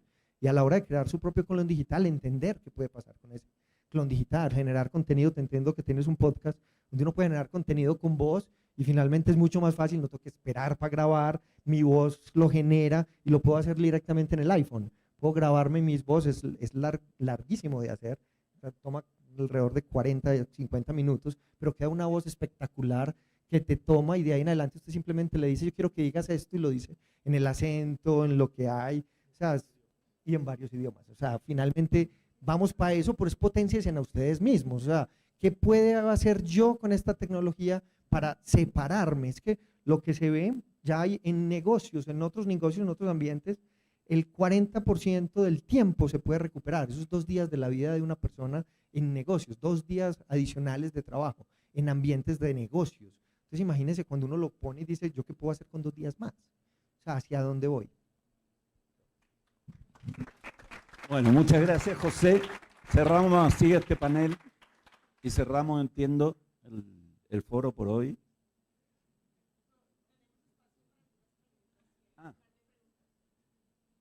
Me dijo Santiago que no. Y como Santiago, pero no está, ya. Bueno, tenemos la posibilidad de hacer 2 preguntas. ¿Ah? Micrófono, allá llegó, para la esperanza. Bueno, quiero agradecer este último panel. Yo soy actriz, soy chilena y me parece fantástico porque ustedes llegaron a chasconearnos, ¿no?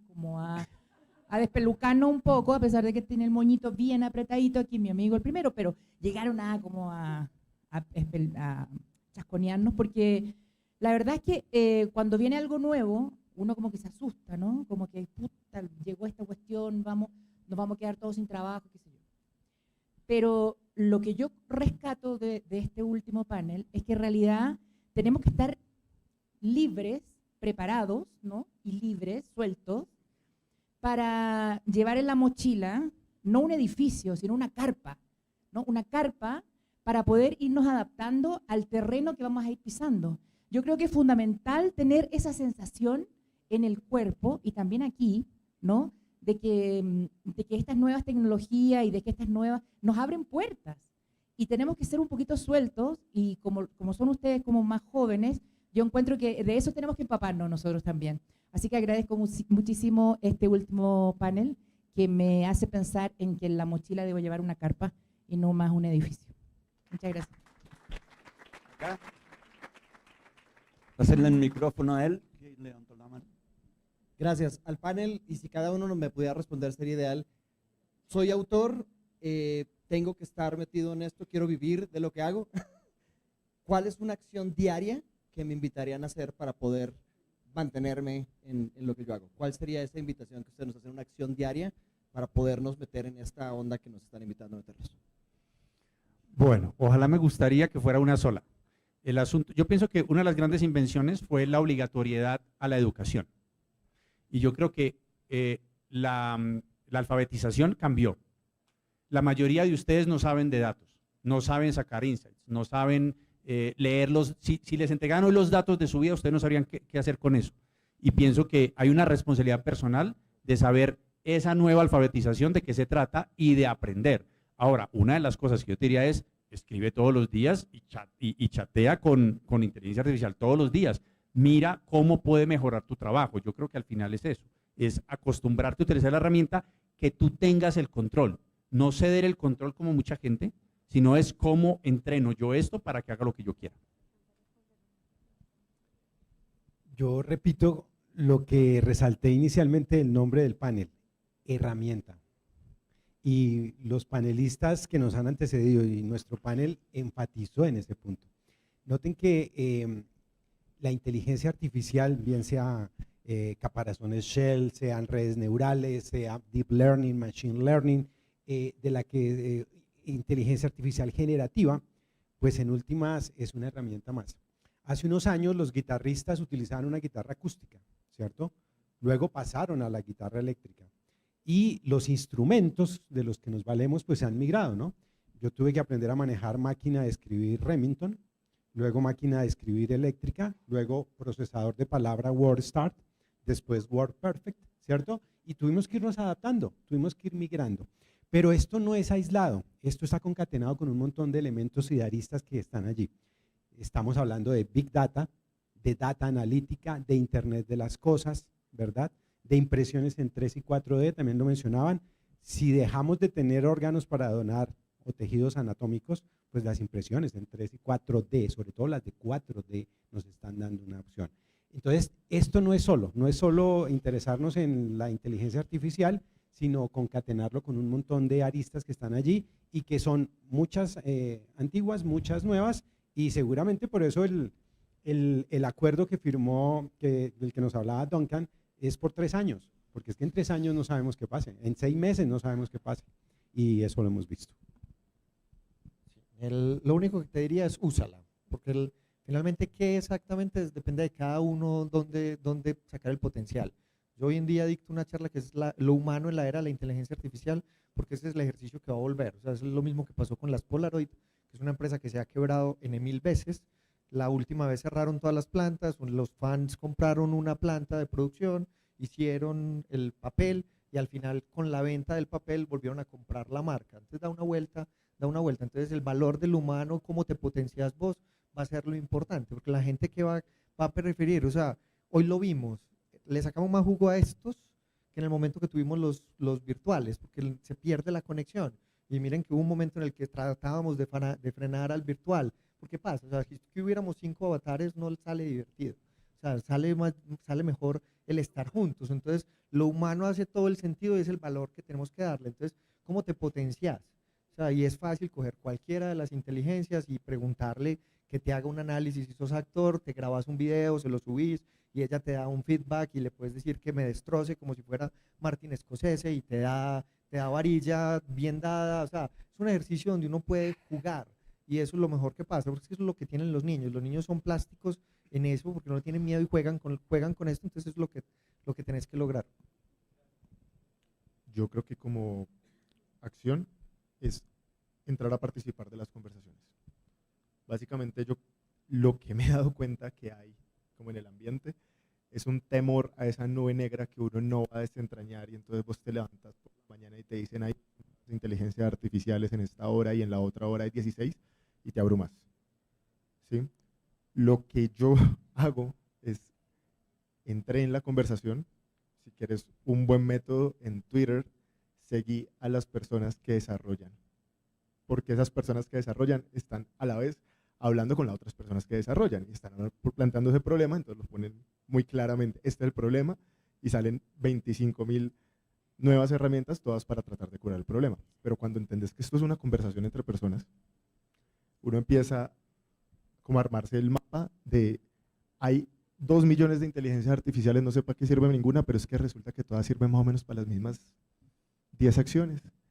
Entonces, cuando empezás a hacer ese mapa, entrando en la conversación, incluso preguntándole a las personas que saben de frente, te das cuenta que estás tratando de, o sea, todo el mundo está tratando de solucionar problemas muy humanos, entre los cuales se está conversando. Y si uno trata de empaparse un poquito de eso, no hay que aprender Machine Learning y Python, posiblemente sería útil, pero las personas pueden entrar en esa conversación desde Twitter, desde acercarse a una persona que está empapada del tema, y te aseguro que esa nube negra se empieza a desarmar en pequeñas bolitas y se vuelve mucho más fácil de utilizar. Amen. Yo creo que lo único, más allá de todo lo que han dicho, es consume. Es decir, sí, y sí, y consumir todo lo que uno pueda. Si uno quiere, es dejar la menor cantidad de espacio para el ensayo y error. Si yo quiero escribir una novela que sea en primera persona y que no tenga comas, leo de eso. Si quiero, o sea, yo me la paso consumiendo videoclips, me la paso consumiendo cine de aquí, de allá, de para el otro lado, libros, todo lo que pueda, porque entre más referentes tenga, entre más yo sepa qué es lo que quiero hacer, pues más fácil es utilizar la herramienta. Lo que decían de la fotografía es verdad. Nosotros dijimos, bueno, es que una Sony Alpha, a mí me gusta más el color de la Fuji, pero para saber cuál es el color de la Fuji, tengo que saber cuál es el color de la Fuji. No, entonces que hagámoslo, pero como si tuviera un colorcito como de Portra 800, no, mejor de 400, mejor de esto, no, vayámonos con este referente, mejor cojamos esta escena de acá. Es decir, entre más empape uno de lo que quiere, más fácil es utilizar las herramientas porque ya sabe qué es lo que quiere. Pero si uno se pone a ensayo y error, ya, bueno, yo quiero una novela que hable más o menos de esto, o quiero escribir un guión más o menos de esto otro, pero no tengo ni idea tampoco de cuáles son los referentes, de quién está antes que yo y quién está haciendo lo mismo al mismo tiempo, quiénes son los contemporáneos y los clásicos, pues entonces uno la caga porque después uno se da cuenta de que ya lo escribieron en otro lado, que ya lo hicieron en otro lado, que lo hicieron mejor, que resulta que esta persona en su ensayo de error ya solucionó los problemas que yo estoy encontrando. Y simplemente para sacarle todo el provecho a las herramientas, uno tiene que estar muy bien educado sobre para lo que las quiere utilizar. Y eso. Ok, muchas gracias. Felicitaciones al panel. Hay un último comentario. Ya. Hay una pregunta ahí. Ah, Dios de los cielos. Dale, que tú no has hablado en todo el día. Sí, a mí no me han dejado hablar, entonces. Gracias a Juan, a Wilson, a José, a Gau, a Nicolás, a Vicente. De verdad que estoy grato por este momento. Creo que momentos así no deberían quedar como efímeros, como quedan a veces, sino que deberían ser parte de nuestro día a día. Porque además siento que cada vez más nos desdibujamos como seres humanos que somos y pretendemos ser la copia de alguien más, pero porque no somos seres humanos, sino que o pretendemos ser seres humanos o parecemos. Yo estudié psicología, pero estoy entrando en el mundo de la actuación, he estudiado diseño, música, canto. Ahora sí, estoy empezando con un podcast con prácticamente uno de mis pocos amigos que tengo en la vida, porque me di cuenta que es un amigo, o qué es un ser humano, como alguien que está solo para tomar una pola o para jugar un partido de fútbol o de básquet o decirte todo lo que haces bien. No sé, creo que no, yo replantearía y en mi vida también he aprendido a decir que no, pero también porque me doy cuenta que somos vínculos y que la facultad más intrínseca, más genuina y más auténtica del hombre, de la raza humana, es ser. O sea, va más allá de pensar, de decir, de hablar. Es la creatividad, pero la creatividad ¿qué es? En cuanto a inteligencia, capacidad también de transformar cualquier como situación, cualquier elemento, cualquier materia, cualquier vestido, cualquier palabra, cualquier duda en una respuesta o generar más dudas. Pero de hecho yo la primera vez que usé la inteligencia artificial, no sé cuál fue la primera, pero me acuerdo que estaba haciendo un trabajo académico en la universidad y estaba colgado 1000 cosas que tenía que entregar en 2 horas y no tenía tiempo, no estaba en la casa y decía, ¿qué hago? Y entonces también me doy cuenta que igual somos cerebros, somos emociones, somos sensaciones, somos personas, somos conductas y además, no sé, pues cada uno vive de una forma distinta, pero a mí me afectaba la relación o con mis papás o con compañeros que no siempre me aportaban mucho. Y voy a terminar, no, voy a no, terminar. Aplaudan, okay. Que no ha terminado. Pero para que Voy a vayas concretar. concluyendo. Era una Ok. reflexión, no sé cuál es la pregunta, pero No, está bien, no, como reflexión está bien también. No, está bien. Solo que la vayas cerrando porque hay Sí. otra persona que quiere hacer un comentario y nos faltan las conclusiones. yo ¿vale? tal vez gracias. a Para ti. ir cerrando, me doy cuenta que cada vez somos más lo que somos. En cuanto a esencia, en cuanto decimos lo que pensamos, hacemos lo que pensamos y actuamos lo que somos. Y escribimos lo que hacemos y lo que somos. O sea, como una integralidad de cosas de mente, corazón, cuerpo, espíritu. Pero ¿cuántas personas en el mundo no logran identificar qué son? Pasé 5 años estudiando psicología y en un momento no sabía ni siquiera qué era ser psicólogo. Y entonces, un día le pregunté a la inteligencia artificial, porque las cosas más básicas que a veces como se desdibujan en la academia, entonces, y dije, tengo ansiedad, ¿qué es la ansiedad? Dame un tip rápido, como, o sea, que me pueda sacar de esta ansiedad. Ok, respira, cálmate, medita. Y mi vida es otra. Todos los días lo primero que hago es no ponerle dopamina al cerebro. Medito 5 minutos, saludo al sol, yoga nidra, ya. Me baño, agua fría y cambió mi vida, cambió mi rutina, cambió mi día a día, mis conversaciones. Vale, ahora sí. Y Ok, muchas gracias. quiero agradecer porque creo que este es un paso que en realidad todos Ok. podemos aprovechar para... Muchas gracias por compartir tu experiencia. Y gracias. Gracias. Sí, si me paso me corta rápido. Buenas tardes, soy Marta Gutiérrez Abad, actriz española. Bueno, enhorabuena, me ha gustado mucho este panel. Gracias a todos los ponentes esta tarde por compartir todos vuestros conocimientos con nosotros. Y bueno, quería hacer un comentario. Hace unos meses en Madrid tuve la suerte de conducir unas jornadas que organizaron en AISGE, en Fundación AISGE, sobre metaverso para actores.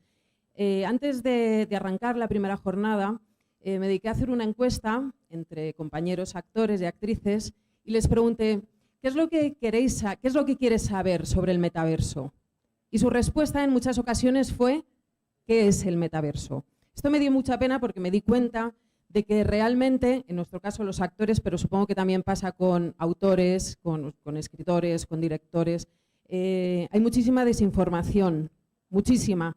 Entonces, ¿qué es lo que pasó? Cuando fueron 3 jornadas, en la primera jornada los actores que estuvieron allí entraron totalmente en pánico. Hubo personas que llegaron a tener pesadillas.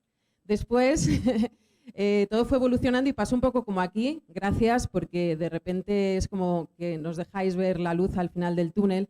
Y para concluir es simplemente animar a los actores que hoy nos están siguiendo online, o que estáis aquí, o que conocéis poco, que os informéis. La información es poder. Informémonos. Y también, por favor, a todas las sociedades, a todas las entidades, formad a la gente. Que esta información, que lo que hoy está pasando aquí no se quede aquí, que lo transmitáis, que nos ayudéis a nosotros a cuando nos llega un contrato poder decir, esto no lo firmo, o tengo que hacer esto. Información, cread talleres, crear grupos de trabajo, porque los actores, al menos en Madrid, lo están pidiendo. Quieren información y, como digo, la información es poder, y que todo esto sea una colaboración entre todos y también una colaboración con la inteligencia artificial para poder sacar todo lo positivo que tiene, que creo que es mucho. Gracias. Ahora sí, despedimos este panel. Les agradezco su presencia, sobre todo sus experiencias. Y seguimos adelante.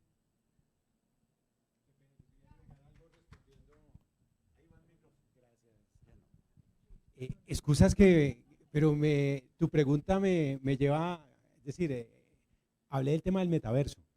Entonces me va a permitir sugerir algunos textos para el que esté interesado en metaverso.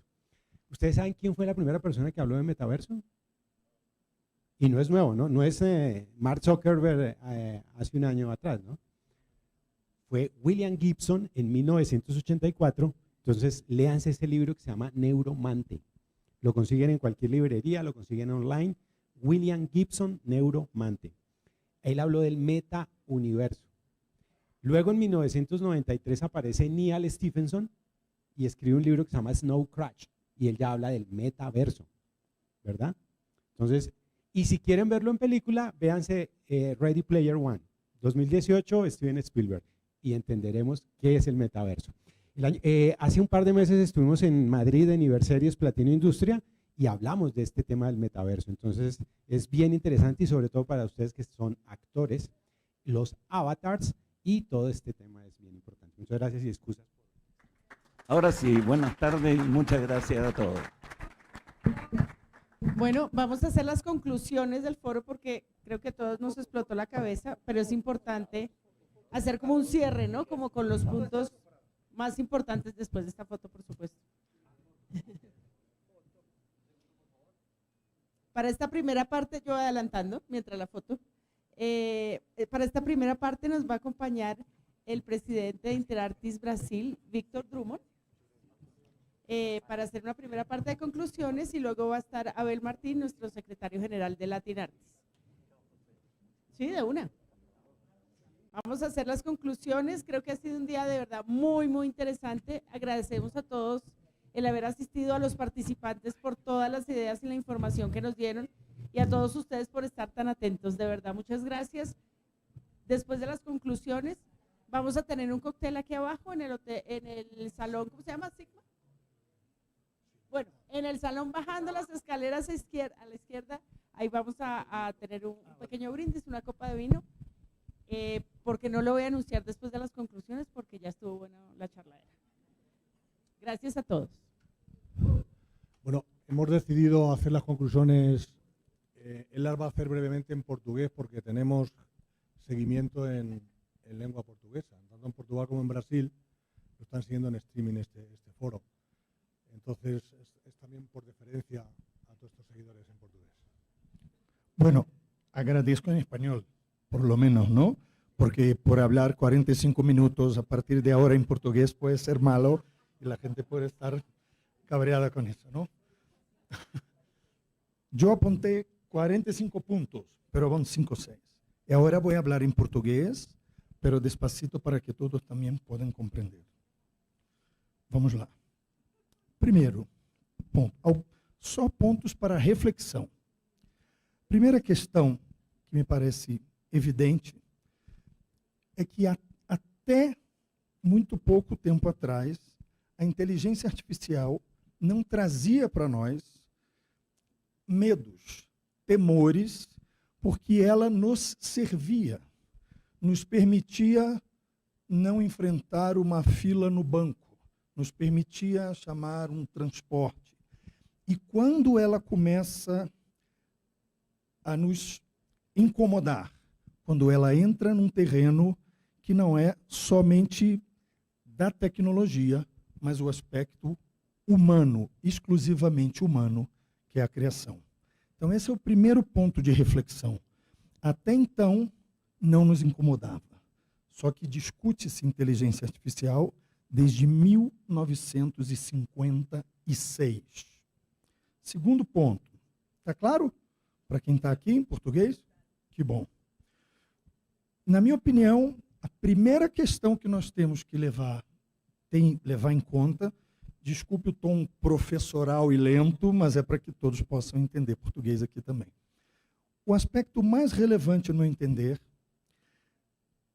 é a ética. E qual caminho nós, como sociedade, vamos escolher? Por qual caminho nós vamos seguir?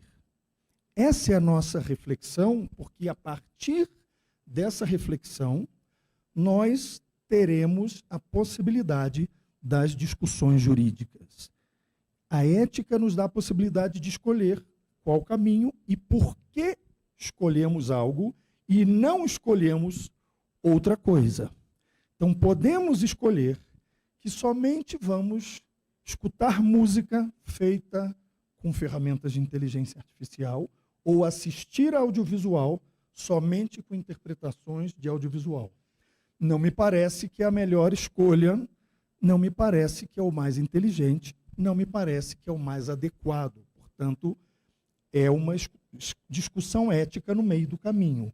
O quanto permitiremos também para nós recebermos isso. Terceiro ponto, uma tarefa nossa, que tem muito a ver com esse evento aqui. Precisamos dizer às outras pessoas que a nossa discussão não é corporativista, não é somente um grupo de artistas e advogados, artistas um pouco advogados e advogados um pouco artistas, sabemos, que estamos preocupados com postos de trabalho. Precisamos dizer que essa discussão também é uma discussão ética para todos, porque o avanço das ferramentas de inteligência artificial pode condenar não toda a criação artística humana, mas pode matar o criador médio, mediano. O incrível, el increíble, el genial, o genial sempre terá espaço. Com mais tecnologia, também terá espaço. Então, a discussão é, precisamos proteger o artista e o criador médio, porque não sempre lemos uma obra extraordinária, nem sempre assistimos a melhor obra de audiovisual e interpretação. Muitas vezes estamos no médio.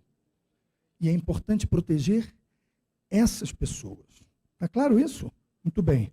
Já passou da metade. Já passamos da metade. Uma reflexão importante. Existe uma palavra em latim que se chama vulnus, ou vulnus, que obviamente gera uma mesma palavra em espanhol, português e nos idiomas neolatinos. E vulnus significa ferida. Habilidade é a circunstância ou a possibilidade de se aplicar a algo, e vulnerabilidade é, portanto, a condição de algo de poder ser ferido. A palavra que eu acho que mais significa o que nós temos hoje na nossa discussão de inteligência artificial e que tem relação com o posicionamento dos artistas em decorrência do streaming, dos contratos que exploram demasiadamente os artistas, é essa mesma palavra. Se nós pegarmos o acordo do sindicato norte-americano, vamos ver que todos os pontos, em alguma medida, se repetem nos nossos países e todos se referem à vulnerabilidade. Então, a nossa discussão é entender ferramentas de inteligência artificial em benefício dos criadores que aqui estão, impedindo essa vulnerabilidade. Vulnerabilidade para os criadores e vulnerabilidade para nós, se somente somos submetidos a criações decorrentes da tecnologia. Também não queremos, porque também somos feridos, também somos heridos se simplesmente recebemos obras advindas de tecnologia. ¿Ya? Bueno.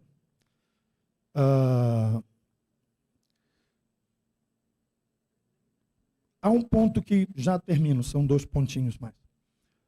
Há um ponto que eu não discuto nos congressos, quando me convidam para falar sobre inteligência artificial, que é a proteção do resultado ser atribuído às empresas, sobretudo no sistema atual. E porque se fosse assim, a gente podia dizer que as sonatas de Beethoven não seriam de Beethoven, seriam da empresa Pleyel, que foi uma grande indústria de pianos no século XIX na França. Então, se as sonatas são da Pleyel e não são eu disse Beethoven, né? Desculpe, Chopin. Então, a gente teria uma discussão, né? Toda vez que me atribuem, algum advogado industrialista diz que o resultado da obra deve ser da empresa, eu lembro, claro, vamos nomear as sonatas de Champagne, de Chopin, para Pleyel. Obviamente que isso não é possível. E terminando, portanto, eu não sei se vocês conhecem, esse é o último ponto, um autor tcheco chamado Karel Čapek. Em 1920, Karel Čapek escreveu um texto chamado Robôs Universais de Rorun, R-U-R. E a palavra robô não era nada vinculado à tecnologia, Bel. Nada. Era simplesmente uma indicação de algo que acontecia na história, que obviamente eu darei como chama? Não, eu vou contar o final. Como é? Spoiler. Spoiler. Porque essa história se repete, que é os ciborgues dominando os homens. Só que robota é a palavra em tcheco, não para nada vinculado à tecnologia, mas para trabalho forçado. Então a palavra robô vem do tcheco, que é robota, que significa trabalho forçado ou escravo, que eram aqueles seres criados e dominados pelos humanos, que depois foram dominados por eles. Isso está no nosso imaginário de ficção científica. Nós sempre pensamos que o mal da tecnologia vem em sujeitos, em ciborgues, mas ele não vem daí. Os sujeitos somos nós. Não vem do hardware, vem do software, vem dos aplicativos e etc. Por isso que a nossa discussão tem que ser ética, protetiva, mas também de tomada das ferramentas em benefício dos artistas e da sociedade. Desculpem se eu demorei um pouco, falando em português. Obrigado pela paciência. Graças a Deus. De haber tenido un sistema de inteligencia artificial, nos hubiéramos evitado estas conclusiones, porque lo hubieran hecho en portugués simultáneamente, ¿no? Pero bueno, cosas, no alcanzamos a ese nivel. Son sistemas muy caros y no están en nuestro alcance todavía, ¿no? Bueno, pues hasta aquí hemos llegado. Muchas gracias a todos los que han pasado por estas butacas, por regalarnos generosamente sus conocimientos, sus aportaciones. Gracias a los que estáis aquí presentes, un nutrido público, un distinguido y respetado público, haber aguantado tanto tiempo por un tema tan denso, ¿no?, como este. Muchas gracias a todos los que nos seguís por streaming en 2 continentes, en América y en Europa. Y bueno, gracias también al arte y a la creatividad, porque por eso estamos aquí, ¿no?, fundamentalmente. Quiero poner de manifiesto en primer lugar que este foro es el 19º y responde a un formato, para los que no estéis habituados, que es el de hoy. Es decir, que es multidisciplinar. Aquí estáis creativos, creadores, juristas, juristas creativos, creativos que son medio juristas, creativos que son psicólogos, otros son médicos, en fin. Esto es así. Si es que las ciencias, solo a efectos de estudios, se dividen en ramas, pero el conocimiento es único. Aristóteles a la cultura lo llamaba también ciencia, porque todo el conocimiento es ciencia, sea conocimiento cultural, científico, etcétera, etcétera, ¿no? Entonces, este es el formato de nuestros foros y que ha ido dando buen resultado. Otro aspecto fundamental es la libertad. Aquí todo el mundo expresa su opinión con absoluta libertad, cada cual asume la responsabilidad de lo que dice, pero pienso que la libertad es el gran refugio que tiene el ser humano para reivindicarse y sobre todo en este proceso tan difícil de reivindicar lo obvio que es la humanidad de lo humano, ¿no? ¿Hasta dónde podemos llegar? Se trata de un problema, lo han apuntado muchos ponentes, muy complejo y por tanto las soluciones tienen que ser y los análisis transversales. Afecta a todo. Nosotros nos tenemos que limitar a los contenidos audiovisuales o a los contenidos culturales en general, pero afecta a todo y es muy probable que esto cambie en todos los paradigmas sociales. Yo creo que hoy hemos dado un pequeño paso, pero importante, que es identificar el problema. Ese es el primer paso para intentar resolverlo, ¿no? Entonces, luego viene a asumirlo y buscar las soluciones más coherentes y más justas en toda esta cuestión.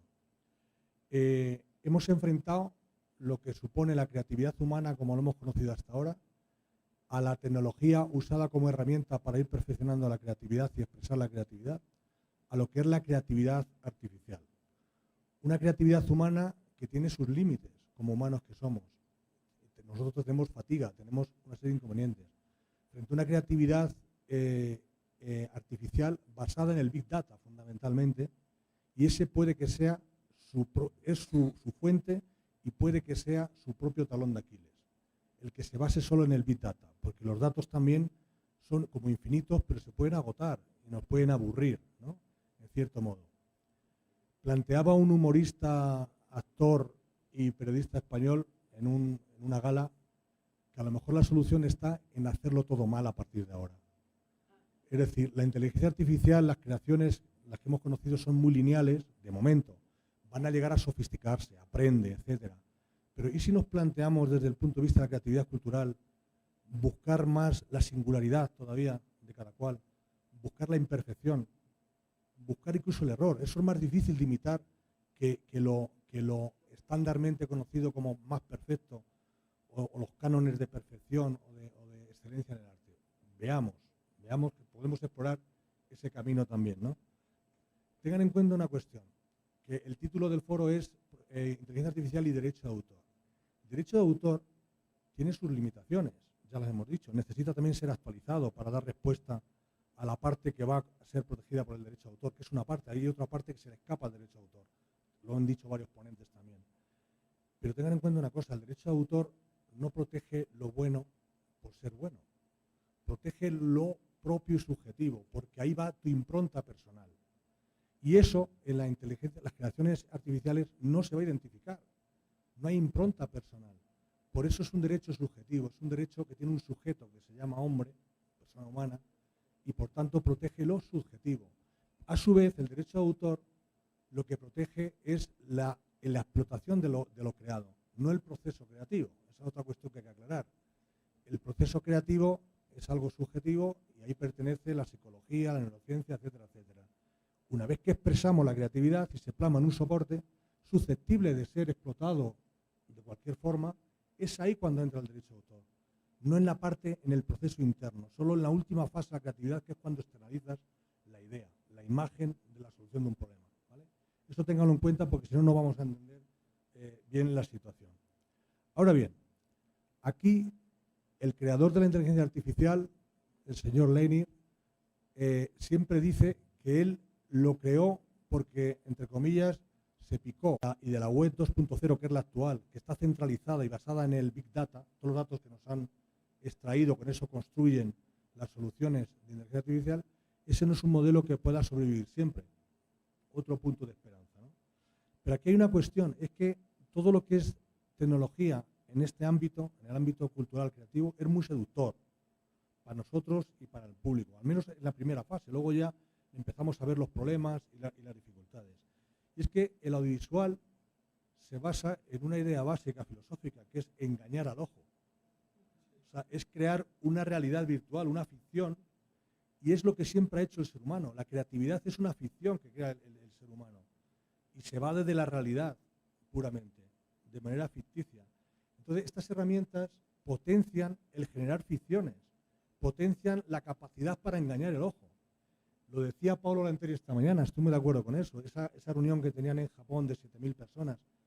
Yo también llevo 25 años diciendo, porque yo participé en los tratados internacionales de la OMPI del año 96, que se titulan Tratados de Internet, año 96. O sea, ya imagínense ustedes lo que ha llovido desde entonces, ¿no?, en este ámbito.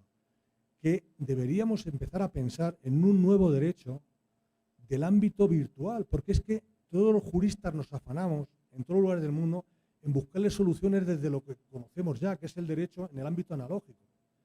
Pero ¿cómo es posible si el derecho analógico tiene una cosa que se llama fronteras, que tiene jurisdicción, tiene ámbitos, soporta unas realidades distintas? El ámbito virtual es otro mundo, donde delinquir es más fácil, vulnerar derechos fundamentales es más fácil. Entonces no podemos dar soluciones al ámbito virtual desde el ámbito analógico. Algunas cosas sí, pero no todas las cuestiones, ¿no? Esa es otra cuestión principal. Todas las soluciones que se han aportado aquí, incluida el convenio del 8 de noviembre de la esquina Astor Guild, son soluciones y todas son válidas. Lo que pasa es que son soluciones parciales y temporales. Todavía no sabemos honradamente en qué va a acabar todo esto, por tanto no podemos arbitrar soluciones. Lo que sí sabemos, y todos los han apuntado, que el cambio es vertiginoso y que nunca el derecho o la ciudadanía se ha enfrentado a este reto. Nunca. No se puede comparar a ningún otro reto anterior. Eso creo que también lo tenemos claro. Otra cuestión que yo planteo es que necesitamos buscar consensos cívicos, o sea, consensos, la ciudadanía, los científicos y demás, buscar consensos cívicos, porque tenemos que devolver al ser humano su condición de ser humano. Entonces no podemos, como seres humanos, aceptar el invento de tecnología que se pueda volver en contra nuestra y que nos pueda autodestruir. Somos el único animal que somos capaces de eso, autodestruirnos. Pero tenemos que identificar bien el problema, lógicamente. Aprovechar, que es legítimo, todas las ventajas que nos conceda el progreso tecnológico, pero también limitar los problemas o los perjuicios que nos pueda causar. ¿Por qué? Porque, repito, el valor que nos mantiene como humanidad es el valor justicia. Tenemos que hallar cómo generar justicia en las nuevas relaciones que nos impone el avance tecnológico. Pero el valor justicia es inmutable. Eso tenemos que mantenerlo de alguna manera. Todos recordamos el cuento El traje del emperador. Creo que no pasa nada porque aquí en libertad hayamos dicho o intentado decir o descubrir la verdad de las cosas, por cruda que esa sea, ¿no? Porque, como decía antes, es el primer paso para poder arrancar. Yo creo que es necesario también reeducar en esta materia, lo han apuntado en varias sesiones, y también determinar y sensibilizar a los políticos y a la sociedad civil que la cultura es un bien de primera necesidad del ser humano. O sea que podemos proteger lo que satisface la parte física. Eso lo protege la propiedad industrial. Pero lo que satisface y llena el espíritu lo protege el derecho de autor. Entonces, el hombre está hecho de esas dos cosas, el ser humano. Tan importante es comer como filosofar o como alimentar el espíritu. Yo creo que son dos cosas importantes. Siempre utilizo una frase de Confucio que decía, me preguntas por qué compro arroz y flores. Arroz es para vivir, flores es para tener algo por lo que vivir. Los creativos de contenidos culturales son las flores de nuestra sociedad. Y las tenemos que cuidar. Las leyes tienen que ser intuitivas, protectoras, porque es un bien sensible, es un bien de primera necesidad. Lo ha puesto de manifiesto la pandemia del COVID. La cultura es un bien de primera necesidad. ¿Qué hubiera sido de esto sin la cultura, sin los contenidos culturales? Nosotros, la herramienta más poderosa que tiene el ser humano es el cerebro, y si no la alimentamos de contenidos constructivos, que eso es lo que nos ofrece la cultura, no somos nada, no somos nadie. El hombre tiene un afán de conocimiento, entonces no podemos hacernos trampas, ¿no? en esta cuestión. Hay un gran amigo que tengo aquí en Colombia, que todos los colombianos lo conocéis. Modestia aparte de todos los demás que conozco, para mí es una gran personalidad. Le respeto y se ha hecho mucha injusticia con él en muchos aspectos. Se llama Manuel Elguín Patarroyo. Esta persona, que fue quien descubrió la vacuna contra la malaria, cometió el delito de donarla a la Organización Mundial de la Salud. Sigue desarrollando varias vacunas para varios tipos de cáncer, enfermedades y demás. Este señor, que es Premio Príncipe de Asturias, tenía que haber sido hace años ya Premio Nobel de Medicina, pero hay intereses que lo impiden. Lo denuncio aquí abiertamente, porque esta persona, entre otras cosas, además de su inteligencia impagable y de su don de gentes, tiene siempre una frase que dice, la ciencia con conciencia. Pues lo mismo digo yo aquí, es decir, la tecnología con ética, con justicia y al servicio del ser humano. Eso es fundamental.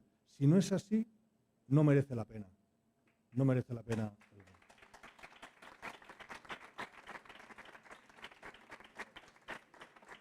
Como dirían los romanos, alea jactaes.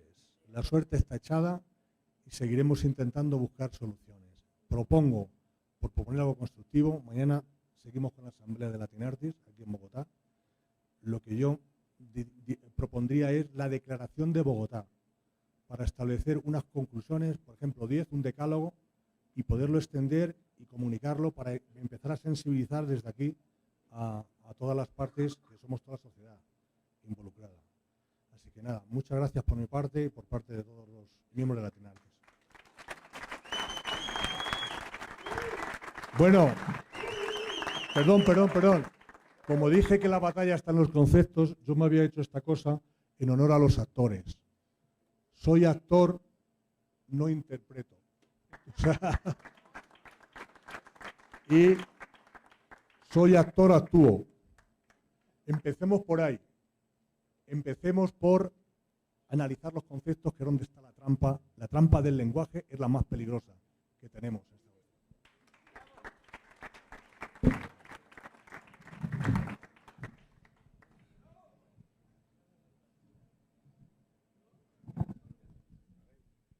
Bueno, nuestro presidente de Latinartis va a clausurar el acto.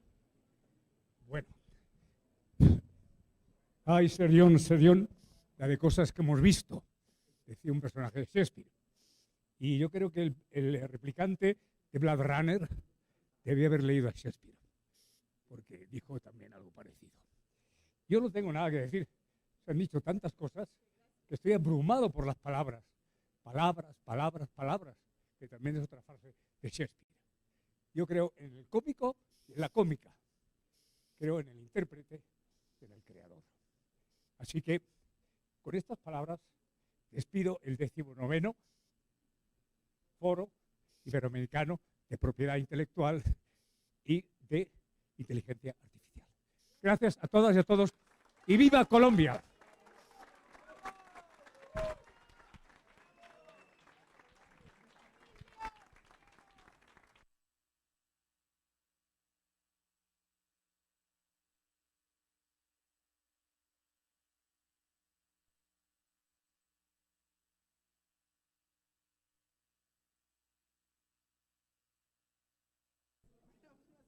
Los invitamos.